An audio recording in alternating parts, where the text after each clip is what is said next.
And I thought what we'd do, everyone, is maybe if you wouldn't mind muting yourself until you're on. Maybe that's the best thing. So the first item, let's see. The first item on the agenda is 335 Main Street. And I don't see anyone from Preservation Hall here yet.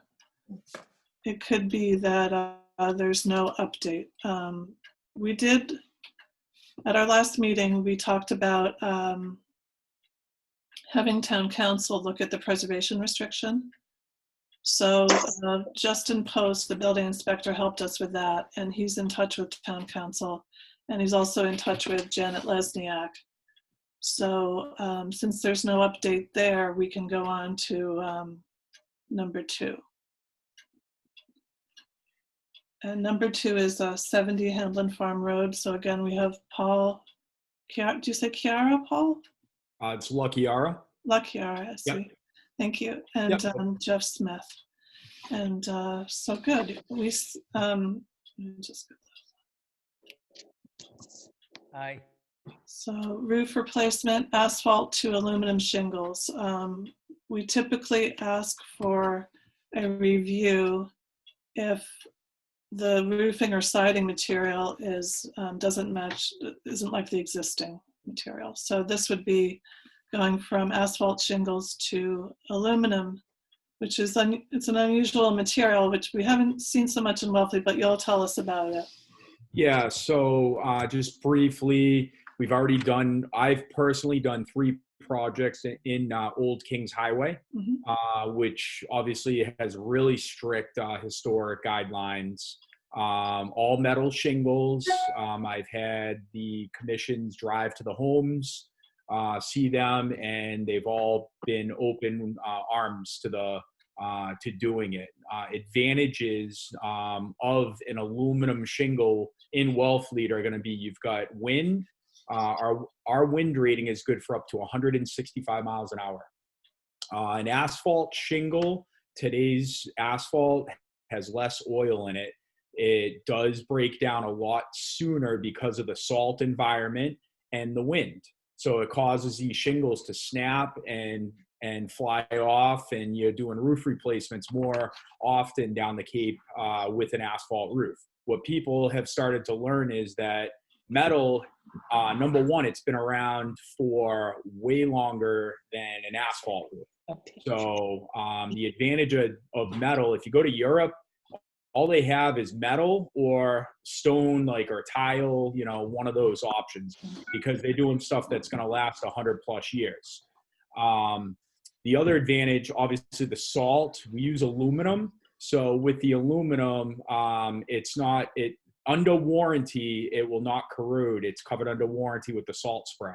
I can provide all that stuff if you do need it. We have that readily available. It's also on my website. But again, I've got 3 houses right on Old Kings Highway that you can go look at that all have product that I've put on or sold to the homeowners.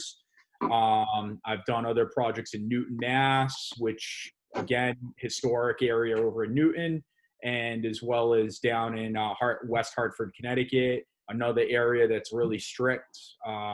This is basically one and done. You're doing it once. You're taking a lot of weight off the home itself too. So the object of a historic commission or everybody that wants to preserve these properties is to not touch them and try and keep them as original as possible. But there's things that happen. There's Mother Nature and other things that can destroy a home. We've got the high wind rating. The snow slides off these also, so you're taking all the weight off. You're limiting ice damming because the snow's sliding off. So damage to the inside of the home is also being protected. Okay. So, yeah. Yep. Thank you, Paul. Does anyone have any questions or comments about the shingles? I'm just not sure what it would look like. That would be my concern.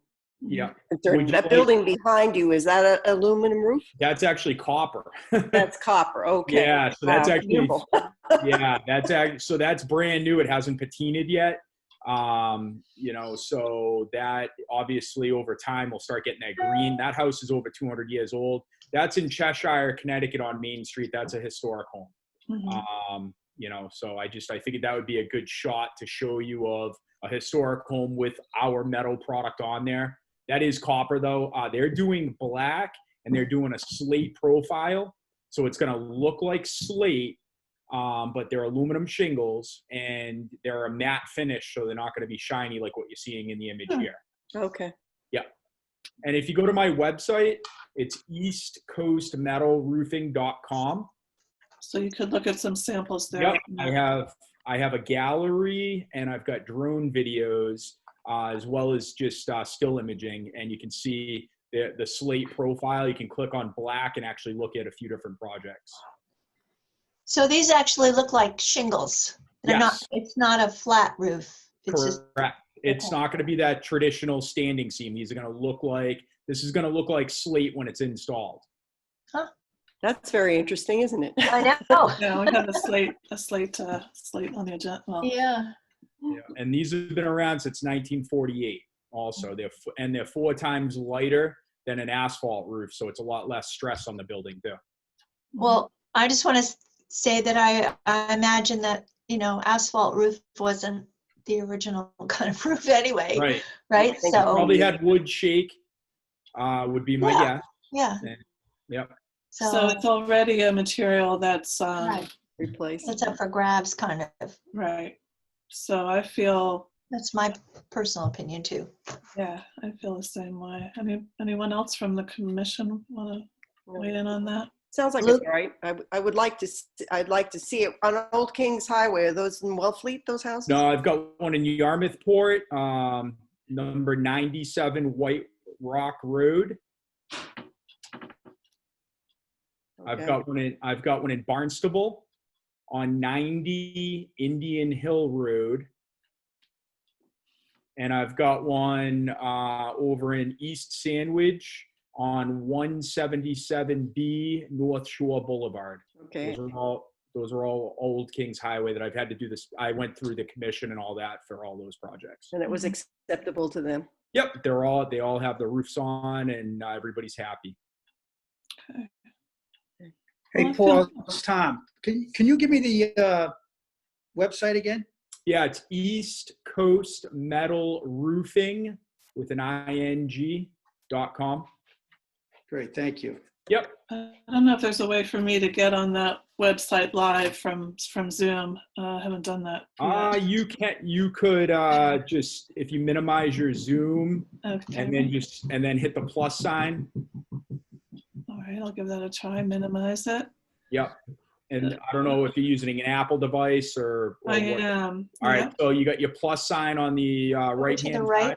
Yeah. I see Yep. that. Oh, gee, I see something that looks like I'm not seeing the plus sign. Well, there should be a Over plus sign to the right. So maximize your screen when you try. So, or you're definitely going to need to do that because then you're going to probably kick out of Zoom if you don't do that. Do you want me to pull it up, Lydia? Yes, please. Okay, what was it again, Paul? I have it up. Would you like me to share the screen? Yes. I can share the screen so that everybody can see. If Would you you like would that? like to do that, you can, yes. Great, thank you. Okay, so let me share screen. This is a collaborative meeting. Thank you. Okay, there we go. Yep. I live on Zoom these days, so So We're involved in now, fictional. so up at the top, you'll see there should be a, just scroll down some more, like to the top. If you want to get to the top, go over to, there should be photos. No, hold on. See gallery? yes. Yep, click that and then you can click on the black because that's obviously the color, that's the color the homeowner chose. Scroll down. It might go white though. Mm-hmm. Then you can click on any of the photos. Do these come in other colors than black? Or? Yep, that's the color that this homeowner is choosing to do though. Well, we're the owners. Oh, yes, okay. Oh, this is not, okay. Oh, I thought it was for us. Oh, sorry. Maybe. It will be. Okay. So do you want to see this one as a black? They're all black. Every one of those is black. Oh, okay. Yep. They look a little different shade. Yep. So that's a shingle profile. That's not the slate. So when you click on it, it says black embossed aluminum shingle. So that's the shingle profile. That's going to be different. The slate's going to have a more natural slate look to it. So you want to get out of that image. Would it be more matte or more, how would you just, is there a photo of the slate? So go to, scroll down. I want to find a slate one for you so you can see it. I just want to verify. Keep going. I just can't remember all these projects. So I'm just trying to figure out which one's actually slate. Sorry. Maybe the Dudley I one? think Dudley This might one? be. That one in Dudley, Dudley? Mass. Yeah, click that for a second. Sure. Nope, that's shingle too. Hold on, let me fish through for a second on my end, Okay, and then I'll tell you which one to go to. Sorry. that's No okay. problem. These are cool. Yeah.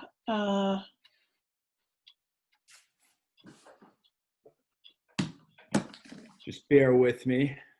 I'll find it quicker by doing it, and then I can tell you which one to click on. Lydia, Yes. this is Dawn. Hey, Don.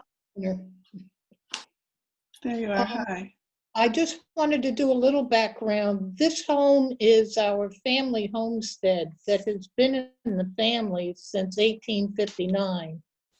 And we love it and we want to preserve it. And this really struck my brother and I as really something that's really unique, and we get the warranty for 100 years. So It's actually lifetime, as long as you own it. Yep. Yep. So the one in Plymouth, Mass, if you scroll all the way to the top, go the other way. Yep. To the top. Okay. Yeah. There's one in Plymouth, Mass, you'll see on the left-hand side. That'll be the slate. Yep, right there. Yep. Click that one. That is the slate profile. And then you can click on some of those images. And you'll see it's a staggered pattern. Okay. It's tough to see from the photos though, but if you go to the historic project that we did on East Sandwich on North Shore Boulevard, that's a black slate. If you wanted to see one in person that I did back in, that was 2015. Okay. Yeah. All right. Thank you. I think we can maybe just go close the shared screen and go back. Well, how do you feel? You want to proceed and make a motion on the project? I'll make a motion to accept as proposed. Okay, is there a second? I second it. That's Carol seconding. And any other comments or questions before we vote? Okay, all in favor? Looks like it's unanimous from our members here. Luke is there somewhere, I'm here. isn't he? Yeah. Oh, okay. Hey, Luke. Hi. Did he get his hand up? I did. Okay. Sorry, Sorry, it's maybe kind of dark in my room here. Lights are actually on also, so. Okay.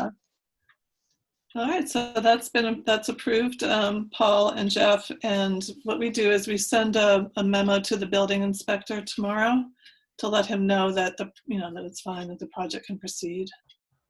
And so we'll send that in the morning. All right, awesome. I appreciate your time. Sure, you're all set. And thank you, Dawn. And Thanks everyone. Have a great day. you too. Okay. Bye-bye. Take care. Bye-bye now. All right, so that's good. We have numbers 1 and 2 done. Now we have 20 Village Lane. Is that Roland? Yeah. Hey, Roland. Hi. Hi. So maybe we can go to I'll try and share the screen with the images that, let's see. I have some. Well, I went over there today. It's kind of a mess. Good luck, Roland. And You that, really pick them, don't you? yeah, and that's looking good. We've cleaned up a lot of garbage over there. Oh my gosh, I didn't realize it was in that much disrepair. Oh man, it was like a garbage dump out back and buried carpet and all kinds of stuff. It's weird. Yeah, there was a lot. I liked the images that you provided, trying to get them on the screen. I have it in Google Drive.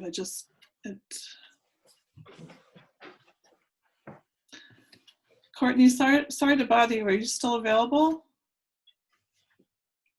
Guess not. Yeah, I'm here. What's Oh, up? good. Well, I have a whole lot of files in Google Drive, and I also have them in a folder on my desktop. So if you open them up from your desktop, then you should be able to Mhm. share the screen and click which one you want to open. Okay.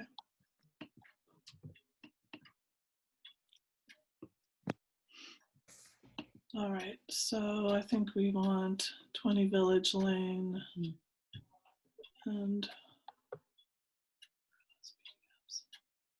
Here it is. is that it? Mm-hmm. That's the Macris, but then there's 20 Village Lane photos. Here we go. Oh. Site photos in PDF. Yeah, I had a photographer from New York. Can you see them? Yes. Yeah. Okay, good. So yeah, you get the picture. It's Wow. Okay. yeah. And I looked on the Mass Historical Commission's website. There is not a Form B on the original house. Mm. So yeah, I feel it's yeah. It looks like it really needs a lot of work, and I think these items that you put an X through, they're not historically significant. Well, plus I don't think they're historical. Right. There were additions to the original structure. Yeah, that's what I'm saying too. Yeah. Yeah. Okay. So, is there any questions or thoughts? Yeah, I'd like to know what he is hoping to preserve. What I'm hoping to preserve. Yeah. You can show us that, or I don't really have a plan for the rest of the buildings right now. I mean, right now I'm just gonna clean it up, I was gonna put some water and ice on the roofs, stop it from leaking. So because there's kind of a main house. yeah, the main house. Wait a minute. As far as I'm gonna preserve right now, Yeah. right now I'm not taking down any of the main house. All I'm taking down are those all those little additions, and that cinder block one, and you saw when you were over there, right? What's that? I mean, it's also, did you see the plans, Ann? Did you see, because I have a whole plot plan that shows what's staying and what's coming off. I'm afraid I didn't. I haven't seen that either. That's the one with the ABCD on it? Yeah, it's in the. It was. Yeah, Let's see if I can pull it up. Oh, this is that I don't know if you can see this, but it's this. lane across from the drive-in, where they had the Yeah, do you see? peaks. Can you see me? No, I mean I don't see you right now. There's. Do you see that? Okay, this is Okay. the drawing. Yeah. Okay. But So- you can't see me because I have a tux on. I can. You have your what? Tuxedo. It's on. Oh, Too bad. well, let's see that. You have to start your video. But anyway, I digress. Whose phone is ringing? It's not me.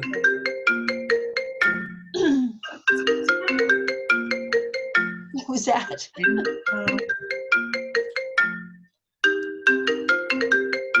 So I think that this is the main house where it says 57 by 3. That was actually an addition I think they put on like maybe 40 years ago. Okay. Main house is. What see is where it that says- addition? Because it looks like a warehouse. It's like a post and beam structure. That first main part that says 57. That's my phone right here. The 57 Yeah. point, the 57 Yeah. foot, it looks like just a great big box to me. Well, yeah, I mean it is. It was a post and beam. Somebody said they took. Remember when it was Billingsgate or Yesteryear's Restaurant? I think it was Robin Dodge, maybe if I have that right. Mhm. I think he had like a post and beam structure built there, you know, for when he had the restaurant. But the main house is the part that says the 30 by 26 and Okay. and maybe in the 27 by 25 and then the 16 by 16. That's the original main house, is those three sections. Sections? Okay. Everything else is like a rambling New England farmhouse or whatever you want to call it. They just kept adding on, attaching. Sure. All right, well, anybody want to make a motion on this project? Or have additional questions or thoughts about the? I move that we approve the removal of the additions to the house on 20 Village Lane. Great. Is there a second? I'll second it. That was Luke. Yeah. Okay, thank you. Any other comments or questions or notes or anything? Okay, all in favor? Aye. Aye. Aye. Aye. Okay, that's everybody. So we'll again, we'll send a memo to Justin in the morning. Okay, great. Thank you. Sure. you're Yeah, go welcome. for it, Roland. Yeah. I would just say. Good luck. Good Really? luck. It's a beautiful. It's all in. You know, it's the fun. Makes it more fun. But it's like a What a project. We Yeah. like people who like fun like that. Yeah. Oh my Yeah. gosh. All right, well, hey, thanks a lot. Okay, take care. All right, see ya. Bye. Okay, I know. Oh my gosh. I know. Wow, what a project. Yikes. Oh, gee, I couldn't believe it when I went over it today. Lydia, Okay. All right. Is Owen Dodge on this call? Lydia? Yes. Hi, Don. Hi, I'm back again. My iPad died. I just wanted to thank you all. Oh, sure. You're welcome. Thanks, Don. That's nice. Okay, thank you. Here, enjoy the evening.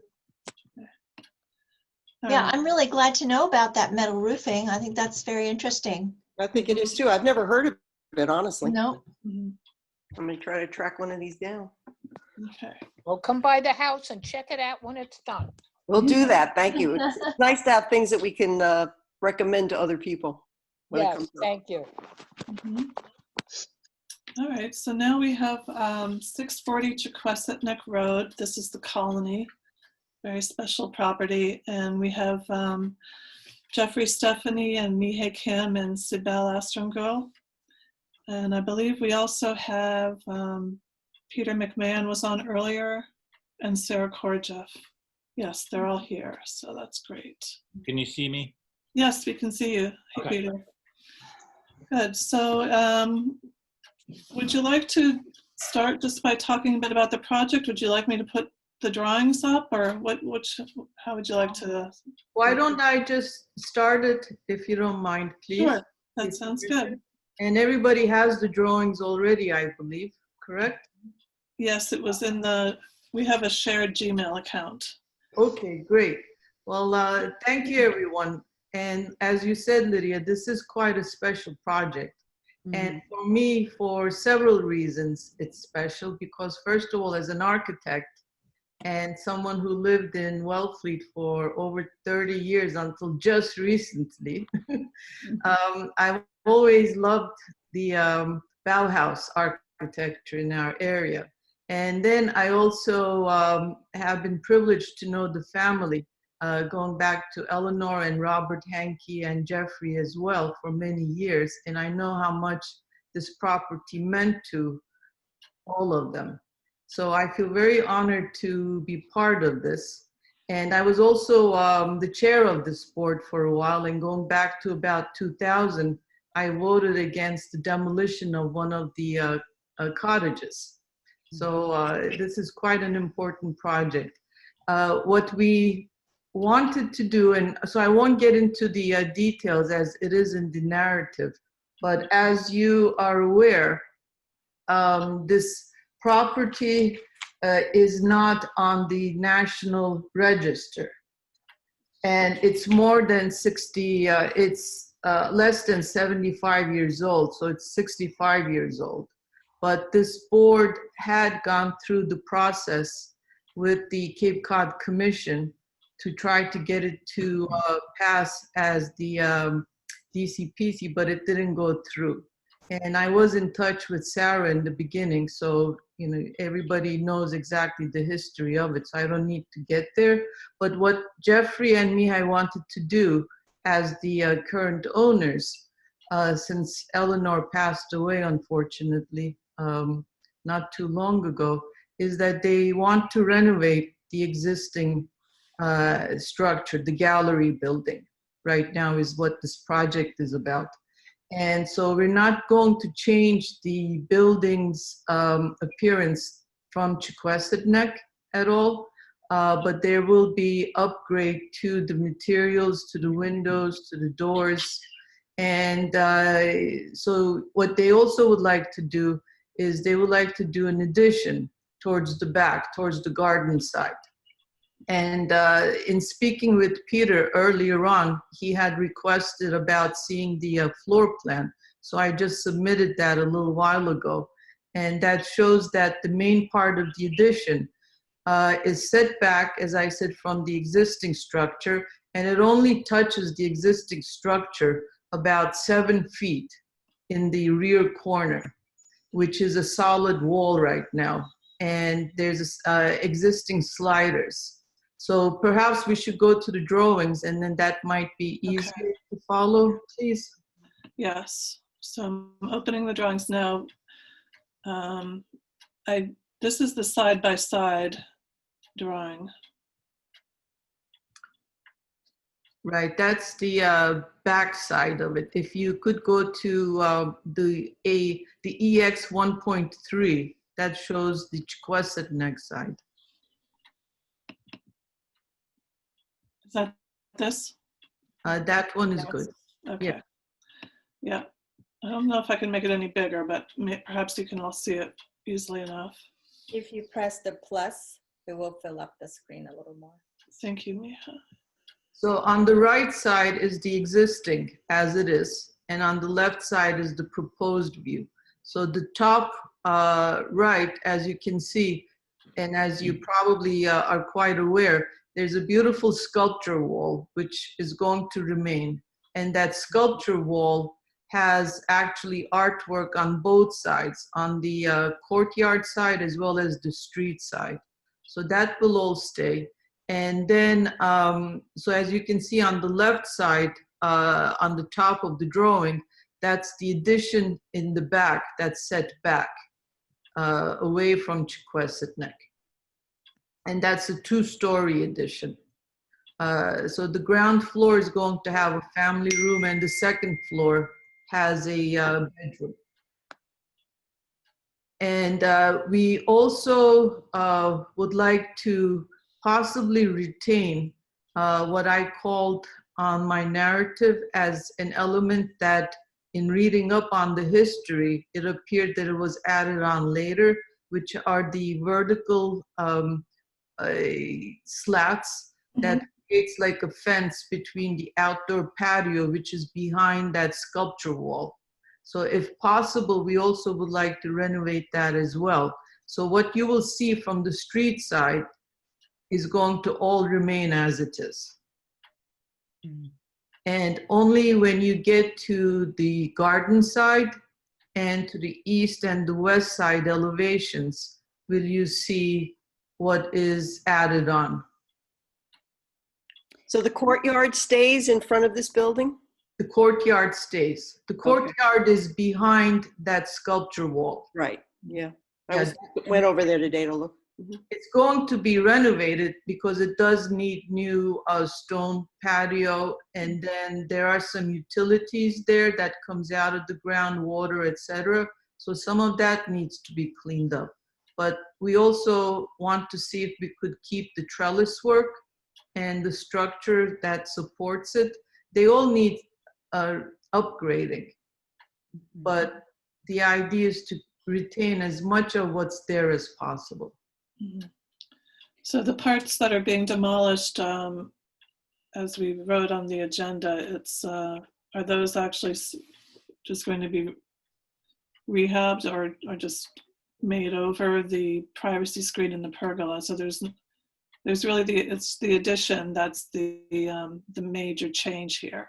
Correct. And for the addition, if you could go to the floor plan that I just sent, Lydia. Yeah, bear with me because I have to figure out where that is. If I can maybe go to the email, let's see if I can do that. Okay. Maybe I can just click on this and can you see that? Yep. Yeah. Okay, good. Good. So I hatched in all the existing that's there, including the outdoor patio, the building, the deck in the rear. So you will see there that the addition, the proposed addition, is to the northwest. And it only touches the corner of the existing building by about 7 feet, which is right now a solid wall. That's the 2-story portion. And then on the eastern side, where I didn't hatch in the kitchen, that's the extension of that portion of the existing structure that's like lower than the main roof. And it's about like 1.5 stories from the other side. So that's the portion that we would also like to bump out and make the geometry complete, but in keeping with the style and the window aesthetics as well. So the street side is really not going to change much at all, but obviously you will see the addition, that setback. Okay, thank you. Let's see, would you like me to pull up this drawing just as a... Right, that's the second story. So the second story, you'll see where the hatched area is the existing roof. And where I showed the new addition has a wraparound deck, which is really the roof of over the first floor connection to the main building. So the connection is a single story, and then the addition part becomes 2 stories, but it doesn't touch, the 2-story doesn't touch the existing form other than at the ground level, which is single story. Okay. Let's see if we want to go to some of the other pictures. Oh, sorry.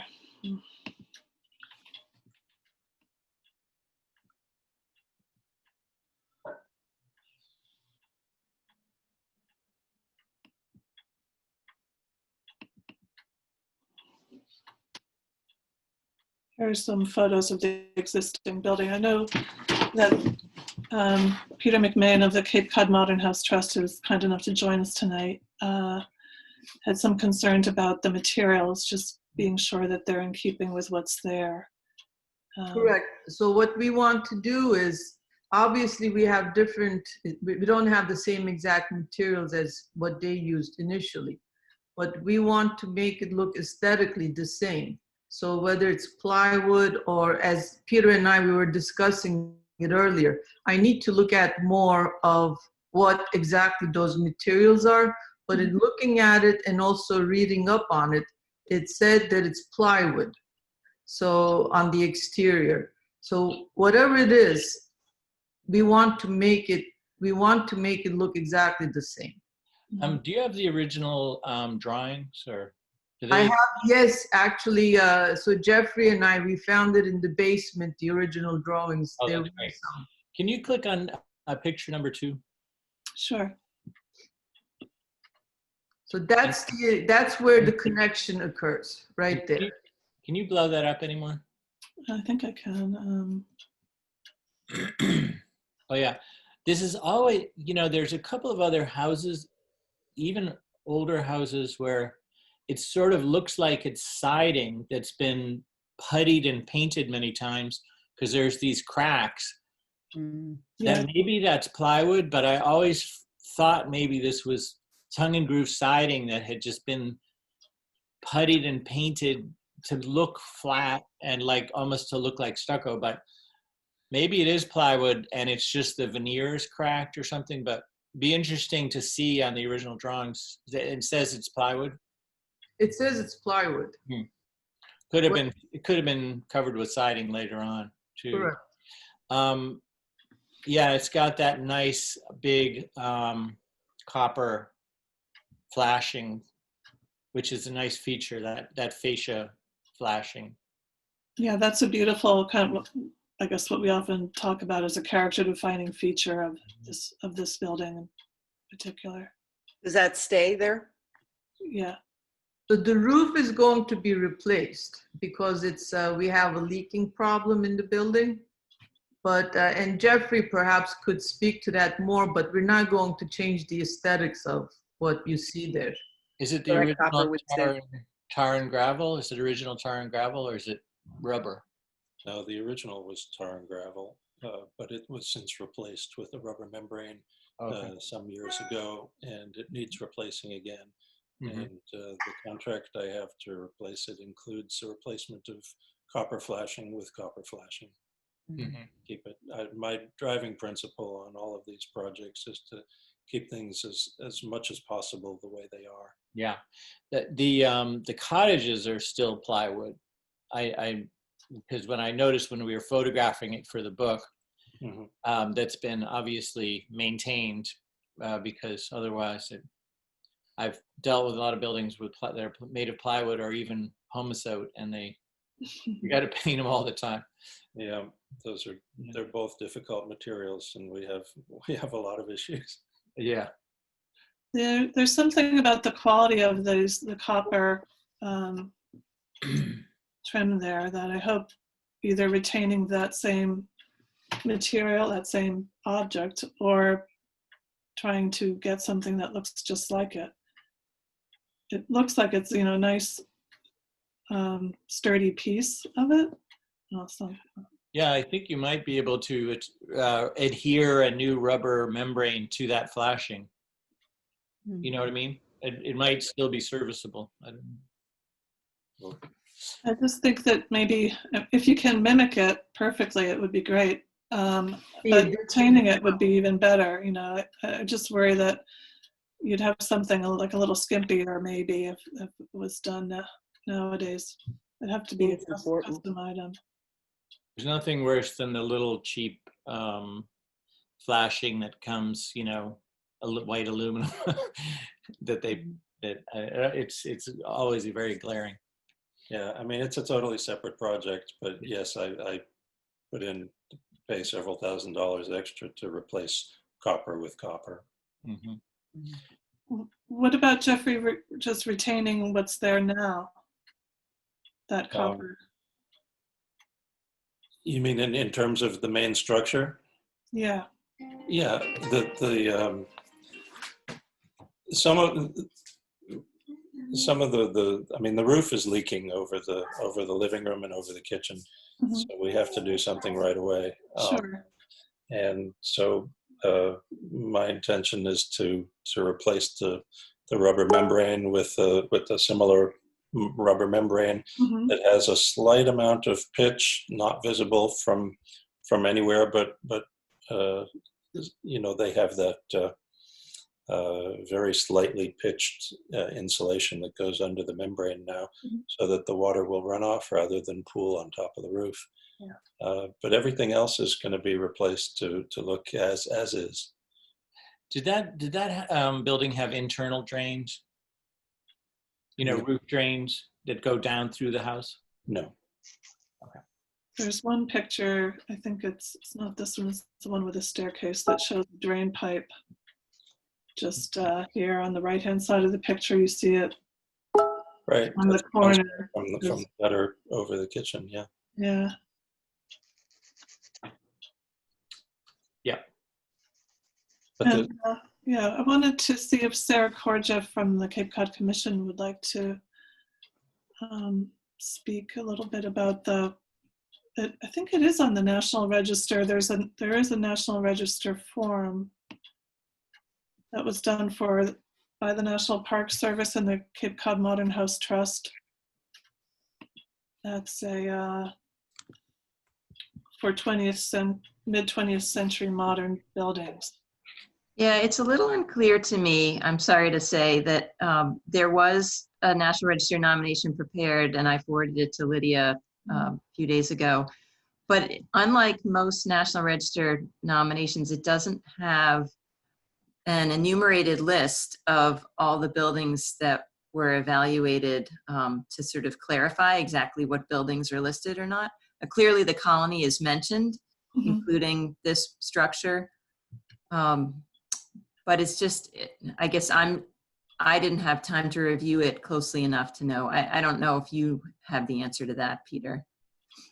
What was the question? Is it whether it's on the National Register or whether it's just been evaluated for eligibility?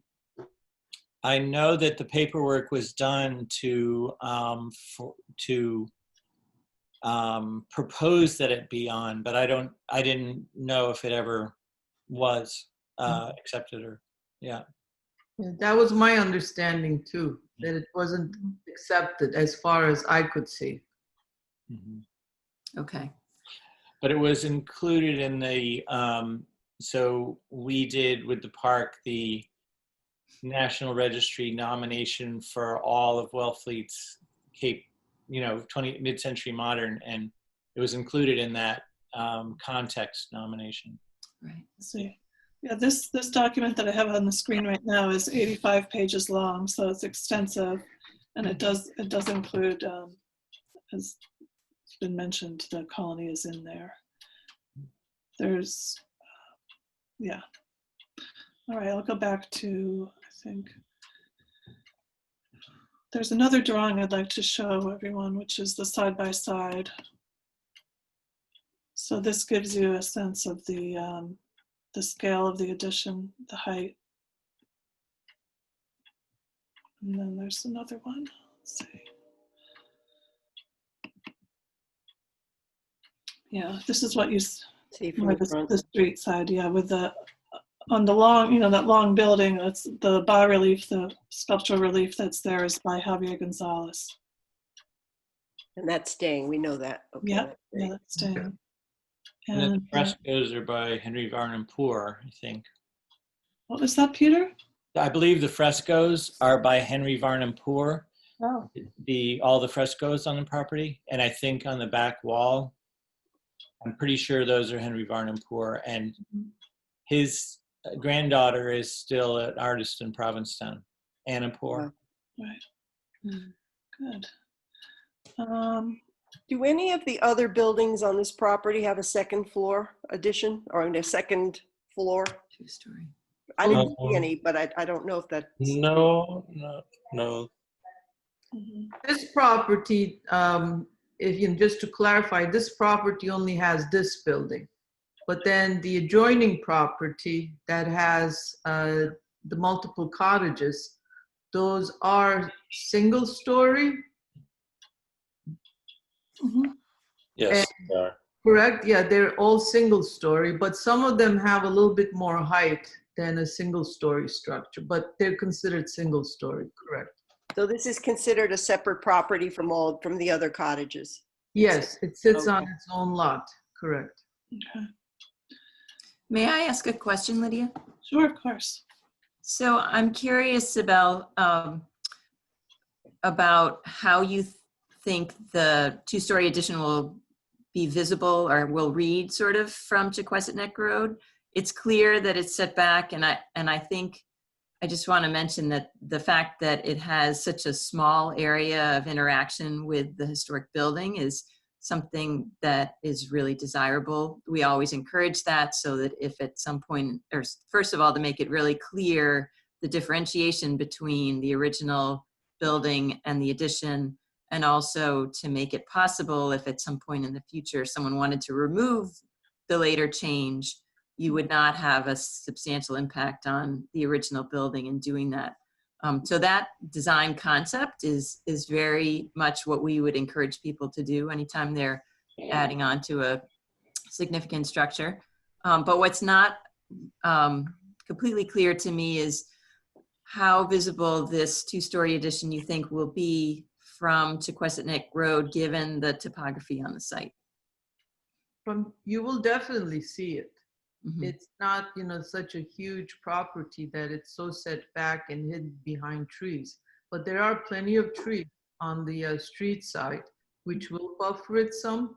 And because also of the fencing that's there, the vertical slat fencing, that also, so the building is set behind that. So there's like this whole staging and layering effect. So, but when you do stand on Chequesset, you will see that there is this two-story structure behind it. So the part that's flat, the flat roof portion before it slopes up, so that's facing the street side. So you will not really see that there's a sloped ceiling, sloped roof behind that flat portion so much, because it will be higher than the eye level. So that's the good part of it. It just repeats itself as a horizontal roof line. Mhm. And because there's also a flat wall, which kind of mimics the art wall, the sculpture wall. So there's a lot of like flat wall space, planes are flat and solid with very few windows popping up towards the street side. So we try to mimic that as well, so that there's more solid wall facing Chequesset with minimal windows. And then the building really opens up to the rear towards the garden as the existing does. Mm. And it was a struggle too, because we looked at many different ways of doing this, where we just keep everything a single story addition, but the lot is very undersized. And also we didn't want to get in the way of any of the other cottages, the other structures. And so instead of building more horizontal, we thought, let's go vertical. And it also creates more of privacy for the second floor, because this building really was not designed as a residence, as a dwelling. It was designed where they had parties, gallery openings, things like that. Yeah. So we're trying to make this so that it's a comfortable residence for Jeffrey and Mihai, because this will be their residence. They will be living here. And so that really gave a nice opportunity to solve several problems. And then because of the site, the way that it slopes, when you look at it from the rear, already it is a two-story structure. And the area where we're adding a two-story structure at the garden side, it's still 2 stories because it slopes up. So it doesn't, it still stays with the 2-story design of the back. But it is true that in the front, it is going to be 2 stories. Can I ask you a question? On the far left, where the windows are floor to ceiling, Mm-hmm. is that in the same plane as the rest of that facade, or is it stepped back? So it's at the sliders and the windows, they all go 8 feet from finished floor to the head of the doors. So I'm continuing that line. Is that what you're asking, Peter? I know on the left side of the addition of the 2-story part, you've got stacked floor to ceiling windows. Yes. Are those in the same plane as those narrow high windows on that facade, or is it stepped back? I couldn't remember from the plan. I couldn't. No. Yeah, go ahead. Well, the first floor lines up. The first floor. Oh, lines up. Okay. Lines up.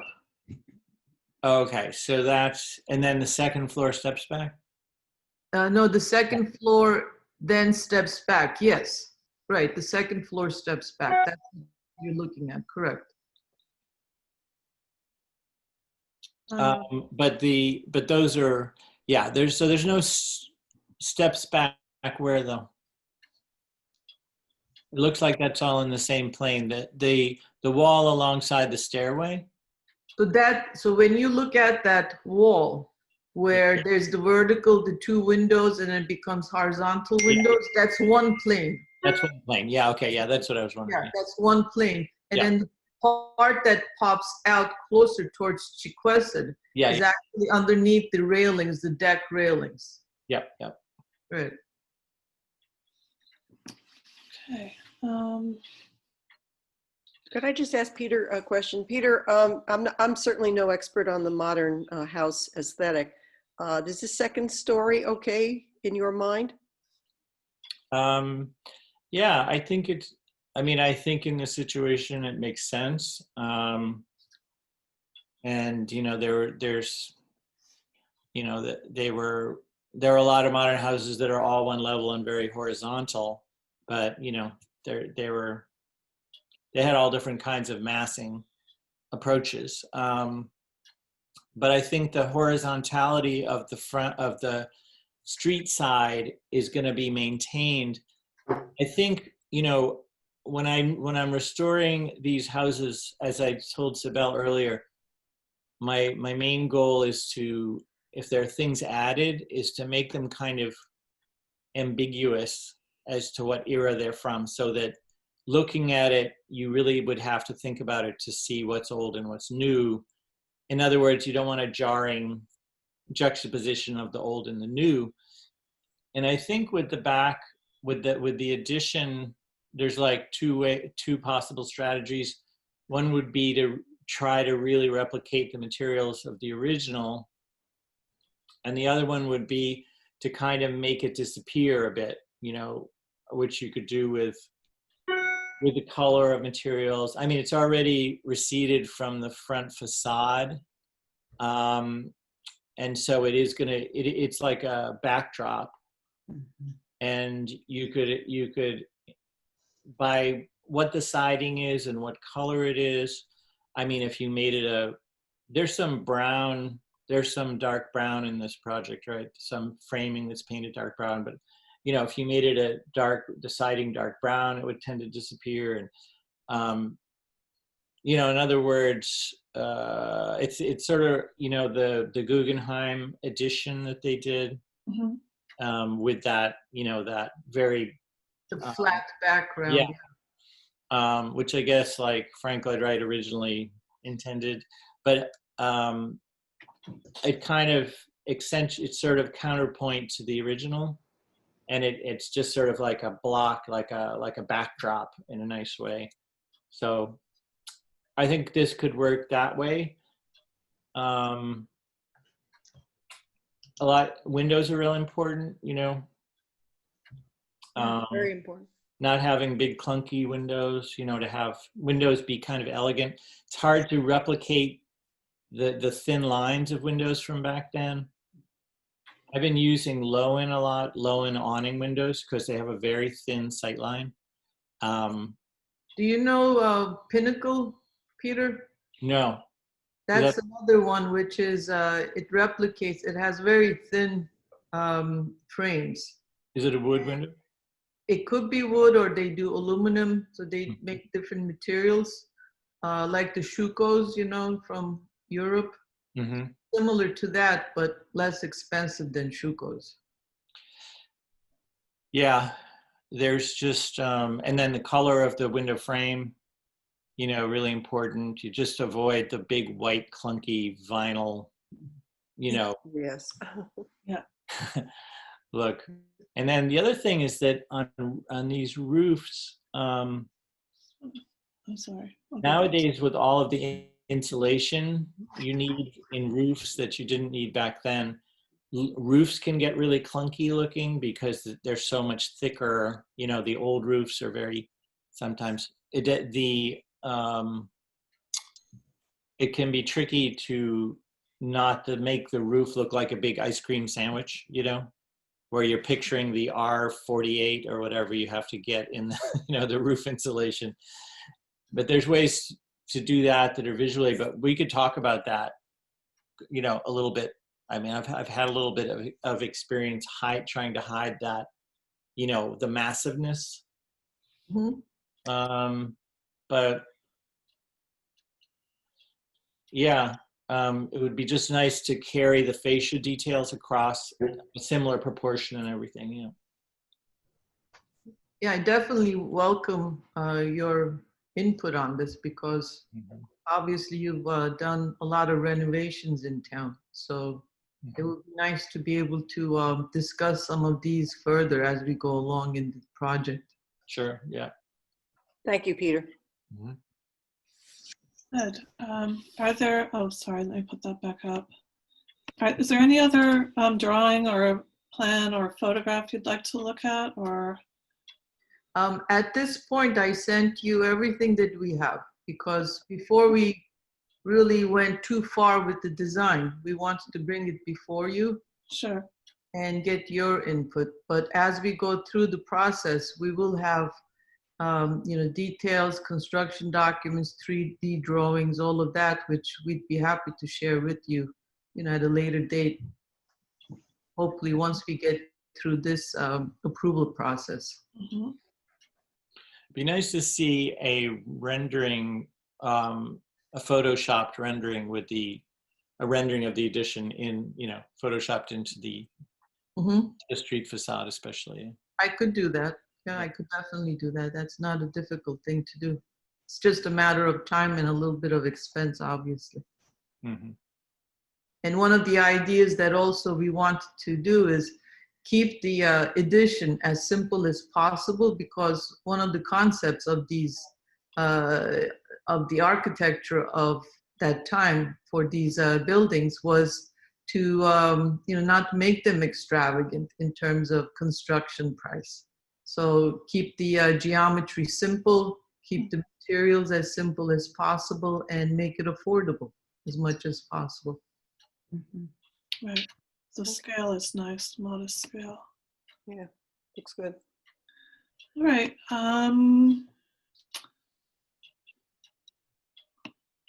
So I think we can ask for a motion at this point. Are you comfortable with that? Okay. So I just want to look at the agenda really quickly. So on this agenda, it's review two-story addition and removal of privacy screen in pergola. Could you just quickly say something about the privacy screen in pergola again? Because I just have to address that in the motion. Sure. So the initially we were thinking that because it was not built in the original architecture, that we may want to remove it. But in really looking at the project further, and Jeffrey could speak to that too, but perhaps keeping that there retains more of the character of the architecture, especially since the public is used to seeing that element as well there. So that's why we thought that maybe we could just leave it in. But if it were to be all the same to you, you could leave it as, the removal of the privacy screen as you have it on your agenda. If you do keep it, that's a plus, which our intention is to keep. That's what Jeffrey was telling me, and perhaps he could speak to it, Jeff? Sure, yeah, if you like. It's correct. We first considered the possibility of removing it, but upon further reflection, I think the privacy fence is an integral part of the structure. It's on the left there. You can barely see it. It's sort of a light beige at the end of the building there. Okay. And so that would likely stay, and we'd also preserve the pergola as much as possible. I don't think it's in the way of the construction, and it serves a dual purpose because it also protects the fresco and the bas-relief on either side of that outside wall. All right, thank you. So I think with all that we've learned tonight, and we've heard from experts, with Peter McMahon and Sarah Korjeff, and the design, kind of touches lightly on the original. So. Can I say one more thing? Sure. If I was looking at this, the only thing that would clue me that that's new is the pitched roof, because I don't think there's any pitched roofs in the whole complex. And I'm wondering if you could get the same effect of the view. I imagine you're wanting to open up the view in that direction, if you might want to consider making the roof a little bit taller, and if maybe there's a way to achieve that without the, it's just, I know it's not very prominent from the street, but if I was coming up the other way, it would sort of stick out a bit. So how do you mean, explain that again, how would you do it? The pitch that you have in the back of the addition. Right. It's the only pitch in the whole project, pitched roof. Everything else is flat. Correct. So just as far as, being really ambiguous as to era, it's the thing that would tip me off that it was new. Mm-hmm. You know what I mean? And Right. I'm wondering if what you're trying to achieve with that pitch is to expand the view to the back. The reason why we wanted the pitch is to get the water flowing off as much of the roof as possible. That's what Jeff wanted to do. And so it was more functional rather than to open up, views to the back. But then in terms of the architecture and the lines and just, the forms, although I agree with you that it's not repeating any of the elements of the existing cottages because they're all flat roofs, but it does, add some interest to it, actually, the lines and the way that it just comes together as a form, the aesthetics. So it flows really well together, in my view. And as you were saying too, that when you start, trying to differentiate old and the new in some slight manners, there is something, nice about that as well. So you're right though, and the pitch is very shallow. So the pitch that I have there is, I think it was 2.5 to 12-inch pitch, just, very minor. Mm-hmm. And because it's also higher, it seemed like from the street side, as you mentioned again, you won't really see it from the street at all. You will see it on the side, but there are a lot of trees on the side elevations, and you will see it in the rear. But if there's any other way that, we could handle that by, and then if I were to have done it less of a pitch, and if I wanted to show it as a flat roof, then the roof thickness became so much that didn't look attractive either. You mean because of pitch? High slope in the back, yeah. You mean to pitch water or? To pitch the water and snow. Oh, well, I don't think that kind of a pitch isn't going to help you with snow much. And you can pitch the water just with the rigid roofing. You're just with, a slight slope, an inch, Mm-hmm. You can do that in a way that's totally invisible, because I've done that a lot with all of our houses are flat roof, and they all are pitched to the edge, Right. But right. There are ways of doing it. It's just from a preservation point of view, if I was looking at it, I might really, this to me looks very contemporary of today, Mm-hmm. and so just from a point of view of camouflage, you know what I mean? Yeah. Okay. Well, if I could also mention one other thing, the reason why I also added the slope is that I was trying to get the ceiling, the roof level, as low as possible so that it doesn't become a very high form from the street side. So the area that you see on the street side has the stairs, and the other side is where the living area is. So I wanted to give, some kind of a height so that it's not too shallow, especially since the ground floor of the existing structure has 8-foot sliders, and the roof is pretty high. The ceiling is really set high.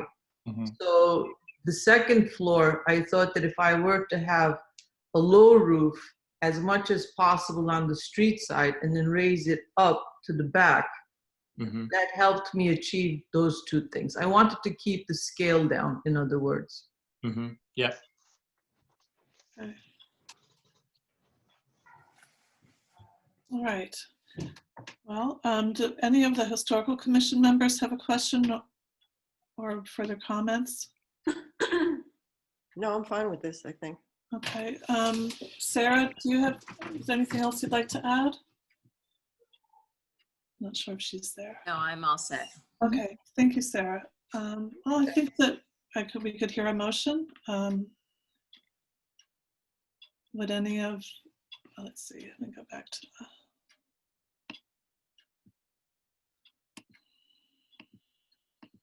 all of us here. Okay, here we are. Would anyone like to make a motion on this project? Is this a final approval or just a review at this moment? This would be, well, it's up to you. Up to you what you want to do in the motion.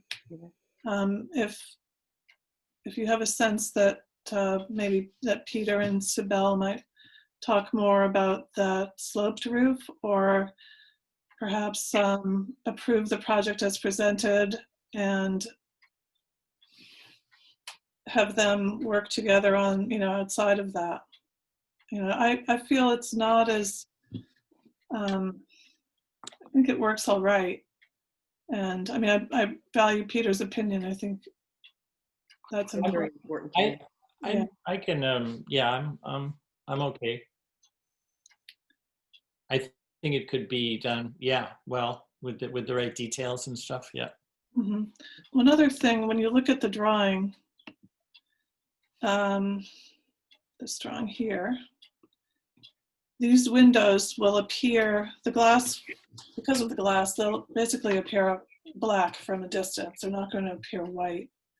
So this plane here is going to be the most visible, something that will stick out the most. But these black, the windows glass will appear, it will be reflective and it will appear kind of black on the black side. In the daytime. Yeah, that's right. Is that the view from the side, Lydia? So not many people would be looking at that side? I think when you come up the hill from the yacht club, I think you'd see it. You'd see it, although there's trees. Mm-hmm. Yeah. There's a lot of vegetation there. That's true. Yeah. A lot of vertical vegetation that breaks things up. And then also this side elevation where the roof slopes, that's set back from that wall that you were referring to, Lydia. Mm-hmm. Right, it is set back. Yeah. That heavy copper drip edge continue around the addition? That's what I wanted to do, yeah. Yeah, replicate that as well. And the sloped portion of the roof would be rubber as well as the entire roof? Would yes. You wouldn't change yeah. over to No, it wouldn't be asphalt, shingles, or anything else. It would be rubber. Good place for a giant mural, that piece of wall there. I was thinking of that. That would be a nice thing to do. Yeah. It would be beautiful. Nice way to add to the expense of the structure. Yeah. Maybe you can get a volunteer. It looked like that kitchen addition would be really valuable. It looked like the old kitchen was pretty tight. Yes, it is very tight. It's just like a ship's galley kitchen. It's very narrow.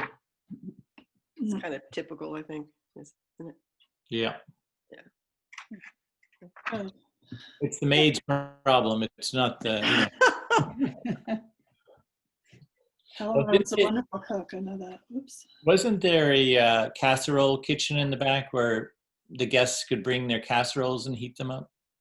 Yeah. Yes, it's in a separate building. Yeah. In the back of the property. I think they would make their casseroles there and the guests would come pick them up. Oh, okay. Oh, really? Yeah. We used to have a chef.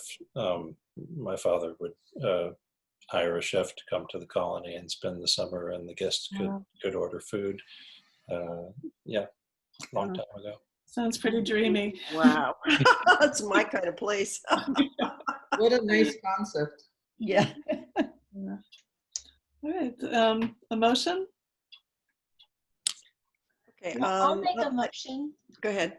I'll make a motion to accept the plans as presented, with the hopes that there would be consultation with Peter McMahon on this project. I'd like to take out the part about the removal of the privacy screen in Pergola. Mhm. Maybe we should just eliminate that because it's in the plans. I Okay, don't want to approve something right. that we really don't want them to do. Don't We'll want you to do. We'll exclude that, per the owners also. Mhm. For the owners. Okay. Okay, so what is it, Carol? I just say approve the plans for the two-story addition as presented.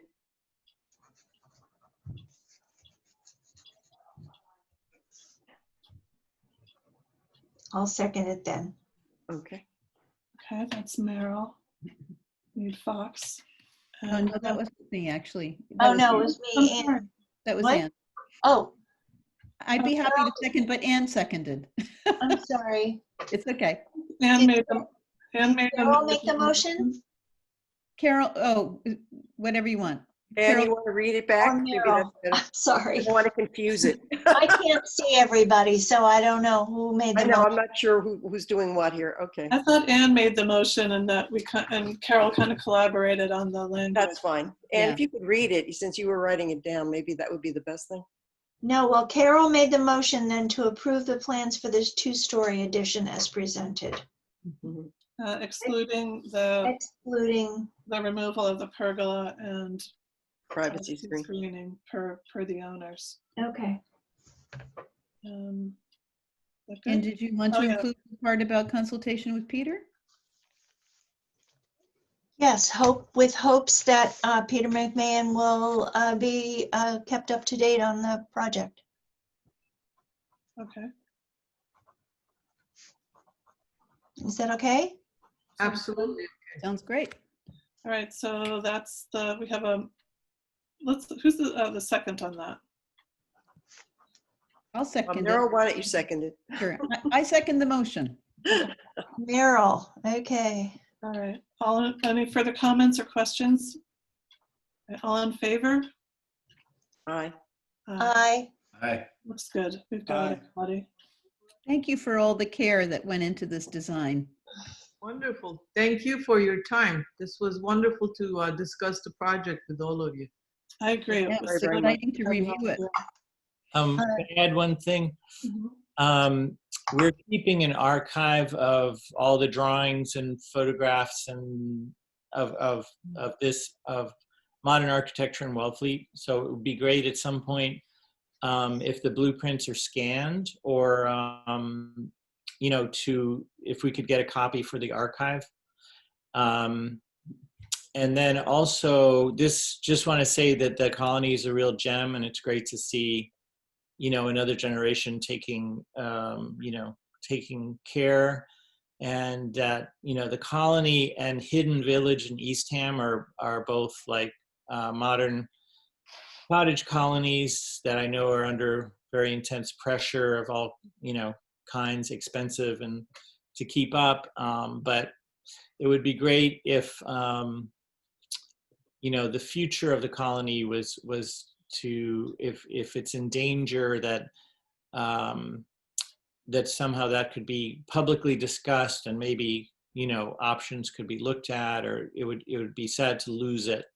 And so just be great to have. I would love to be included in any sort of conversation about that, to see if there's various new models for taking it into the future. Or I know that this is a real struggle, and the family that owns the Hidden Village are in the same situation, really, because it's a big piece of land, and they're getting older, and etc.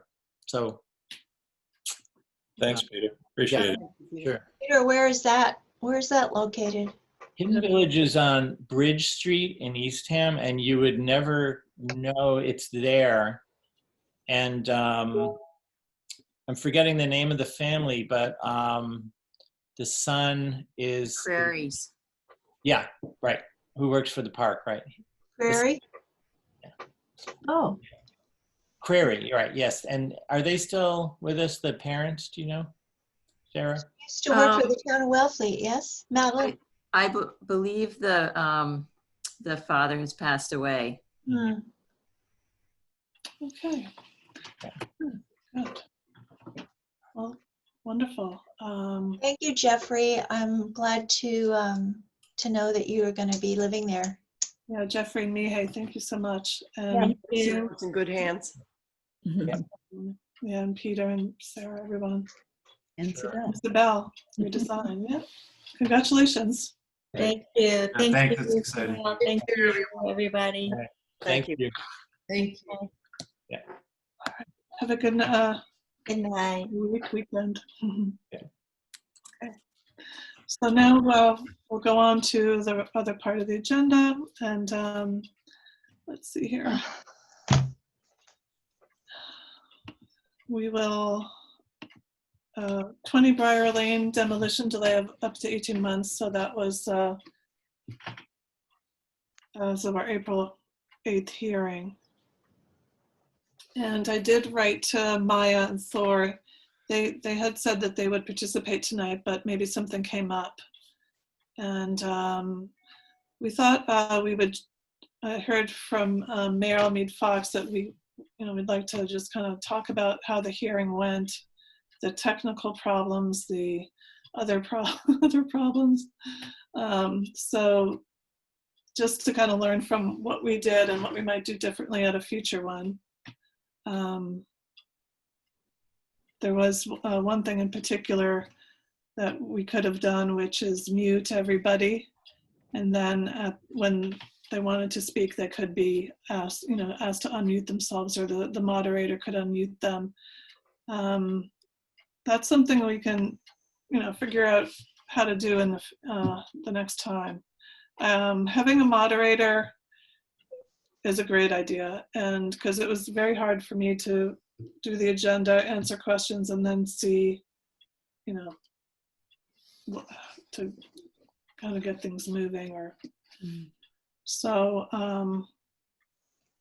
let's want to talk some more about that. And yeah, one of the things we had talked about too was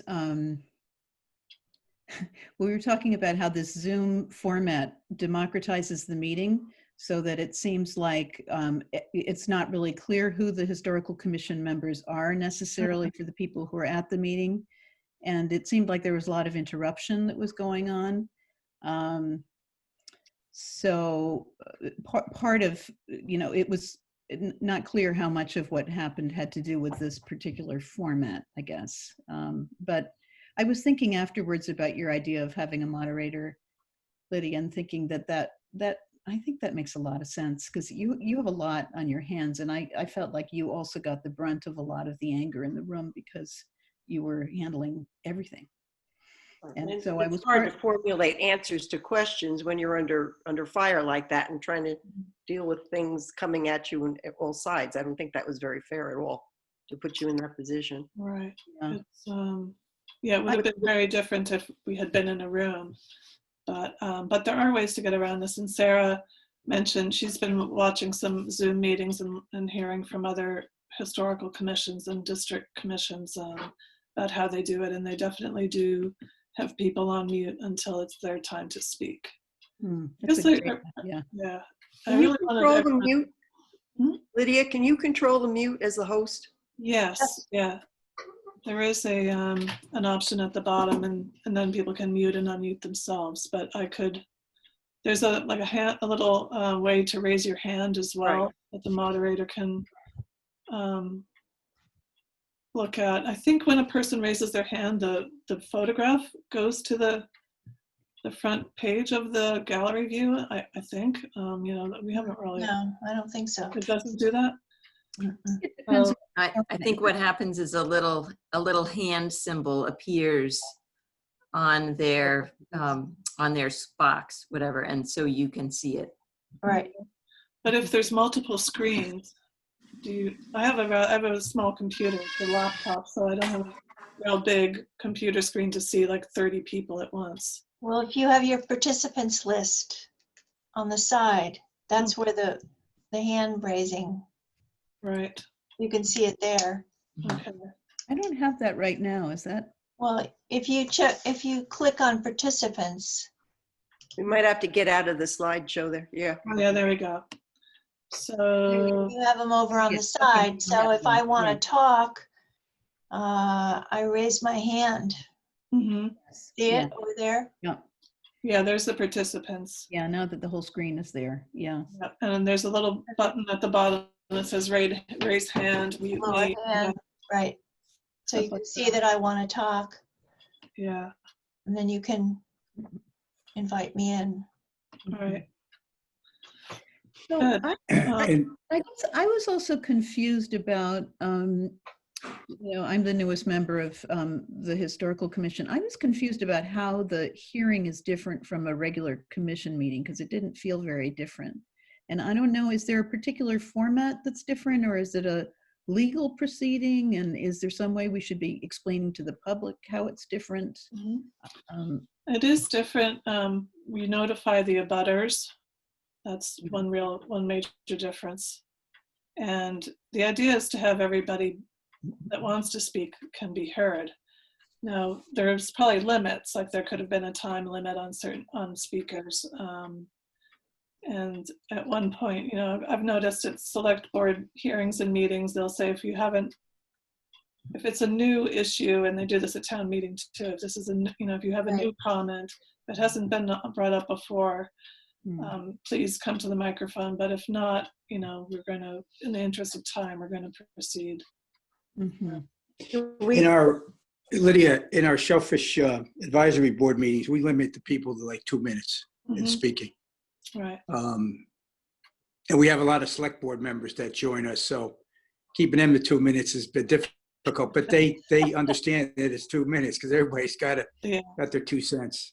Can we limit the number of times that people speak? Yep. I think Some people are coming back 5 and 6 times and just Yeah. repeating themselves. I It was wondering ridiculous. if we could say each person can speak once, and then if there's extra time at the end, we may allow more opportunity. Yeah, that's a very good idea. Lydia, would you mind me jumping in? I Not at think all.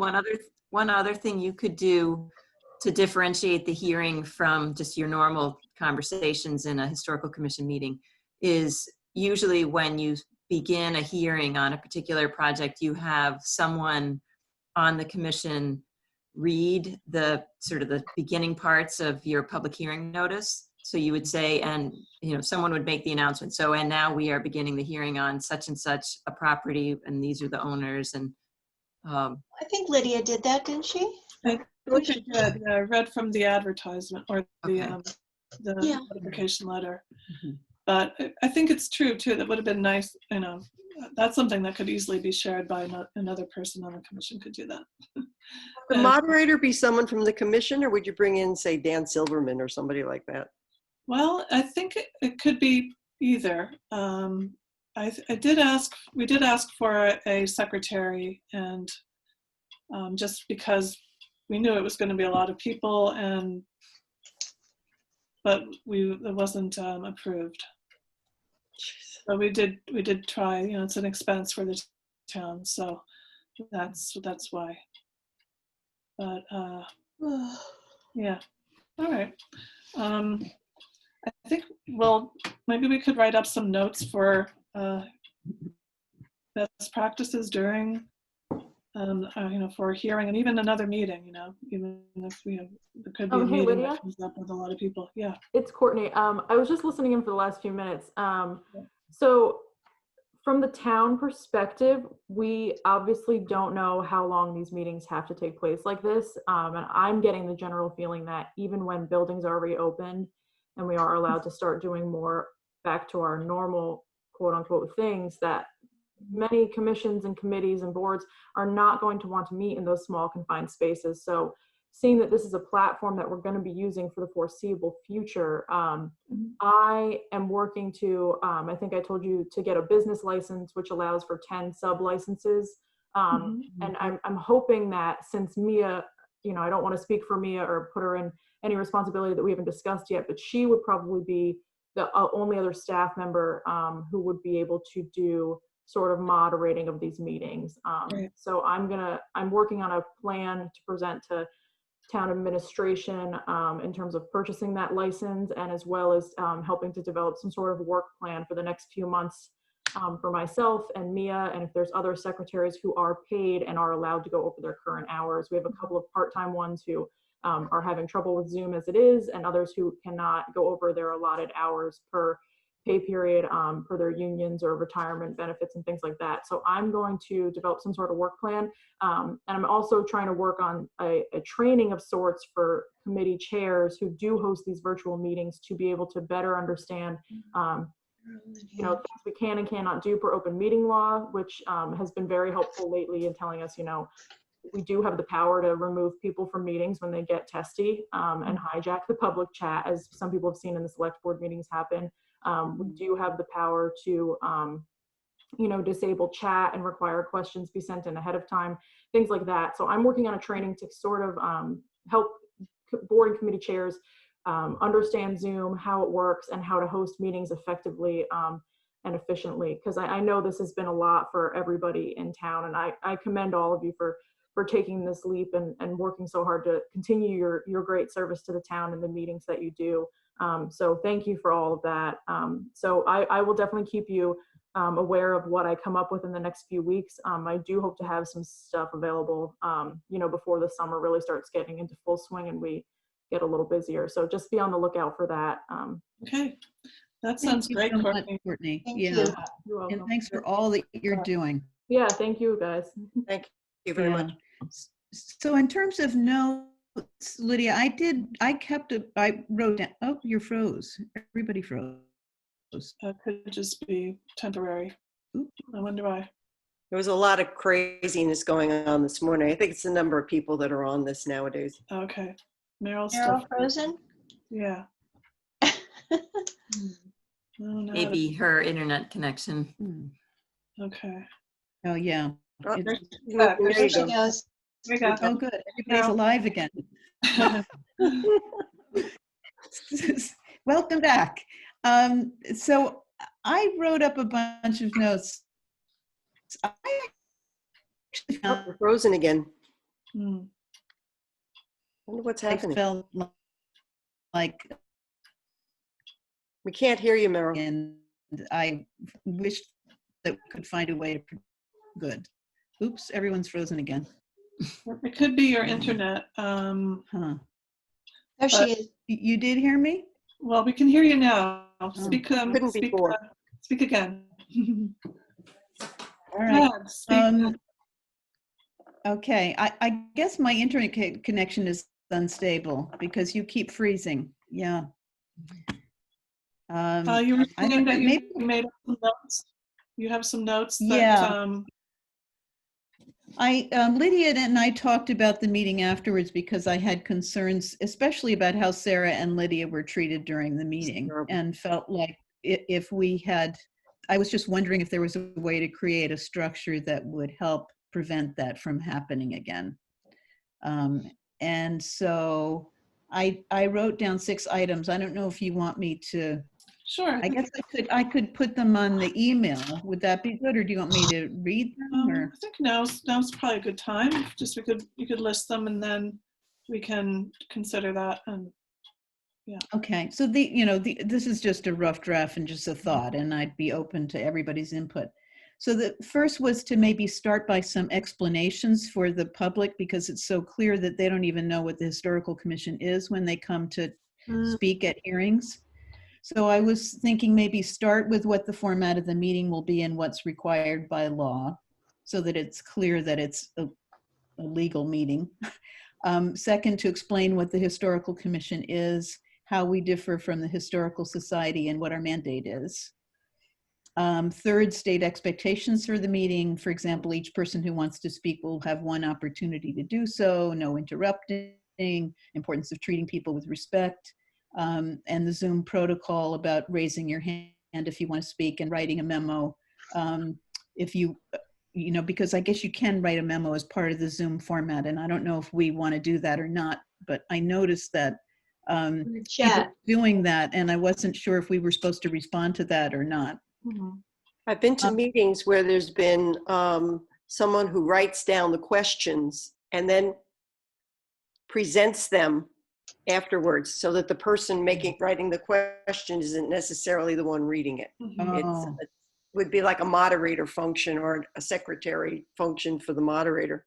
Okay, that makes sense. Should I keep going, or do you want to talk Keep about? going. what I'm I've- sorry, I Okay, just all want to right. jump in. Okay, and then I was wondering in this particular meeting whether it would have been helpful in the beginning to clarify what the issue was and what it was not. In other words, that it wasn't about whether the couple or the family were worthwhile members of society in Wellfleet, but that it was about whether or not we needed to demolish this house, and that we were going to focus on that. And then I was thinking it might have helped if we had shown photos of the house historically and currently and what they planned to do in the very beginning of the meeting, so that everybody there was clear about what we were discussing. Because in the very first meeting we had about this hearing, it was clear to me in a lot of letters that I'm not sure their supporters even knew they were planning to 100% demolish the house. So I thought we should make that very clear in the beginning. And then the sixth thing was remind people of the meeting mandate when people get off topic, and the protocol. For example, when people are interrupting, and reminding people about, one person at a time, all that stuff. Good. So that was the main thing I had written down. I might add, just for our benefit, for some reason I'm on Maya's mailing list, so I've seen what she has sent to everyone. Right, me too. Never once has she mentioned demolition, not once. She's had 2 or maybe 3 emails that went out to her followers, and she never mentioned the demolishing of the building. And I think at the first meeting, people were surprised to hear that, actually, which kind of bothers me a lot. I think that it was meant to be deceptive, and well, I think our job is, like Meryl was saying, is to really spell it out at the beginning. Right. And I think I went to the screen share kind of late in the meeting, and that was probably not so good. Yeah, probably could have had more of an introduction with everything spelled out. Yeah. And then The other say, everybody's allowed to speak once and whatever. Yeah. Yeah. Meryl, I just may I say something? I just I wanted to say that in our mail, and maybe some of you have gotten this from the Protect Our Past, the POP, the Chatham group that is. Anyway, it's or no, it's not. That's not the Chatham group. That's a state thing. No, it's the Chatham group. But anyway, it's like the importance of streetscapes. Why are streetscapes important? Because the buildings, structures, and signage that line the streets and roads where we live are a tangible link to our past and bring history into our everyday lives. Without such landmarks, one town becomes indistinguishable from the next, losing its identity and uniqueness in the process. The historic buildings in our cities and towns do not stand alone, but rather form a fabric that creates the very character of a place. Oh, that's wonderful. So that came in the mail like after the hearing. I thought, yeah, streetscapes. So was that was a letter that they sent to all historical commissions? Yeah. Okay. It's just a flyer that came to all the historical commissions. We should look at that and consider. I don't know about a mailing, but some kind of a brochure. We could do a brochure, something like that for the future. Maybe that could be a future agenda item. I don't know where the mail should go nowadays. I can bring it to your house, Lydia. Another thought I had around, since it looks more democratized anyway on the screen, was that if we do some of these things that I was talking about, that maybe we could take turns. We could kind of introduce ourselves as, I'm so-and-so from the Historical Commission, and then have each of us do 1 point, for example. That's a good idea. So that it's not all on Lydia, and so that it's clear who we are. And so we're all sort of sharing the responsibility, and in a way that the attack that will likely come. Well, I would love that. Yeah, I felt like, Lydia, you got kind of, snowball like. Yes. That was not bulldozer.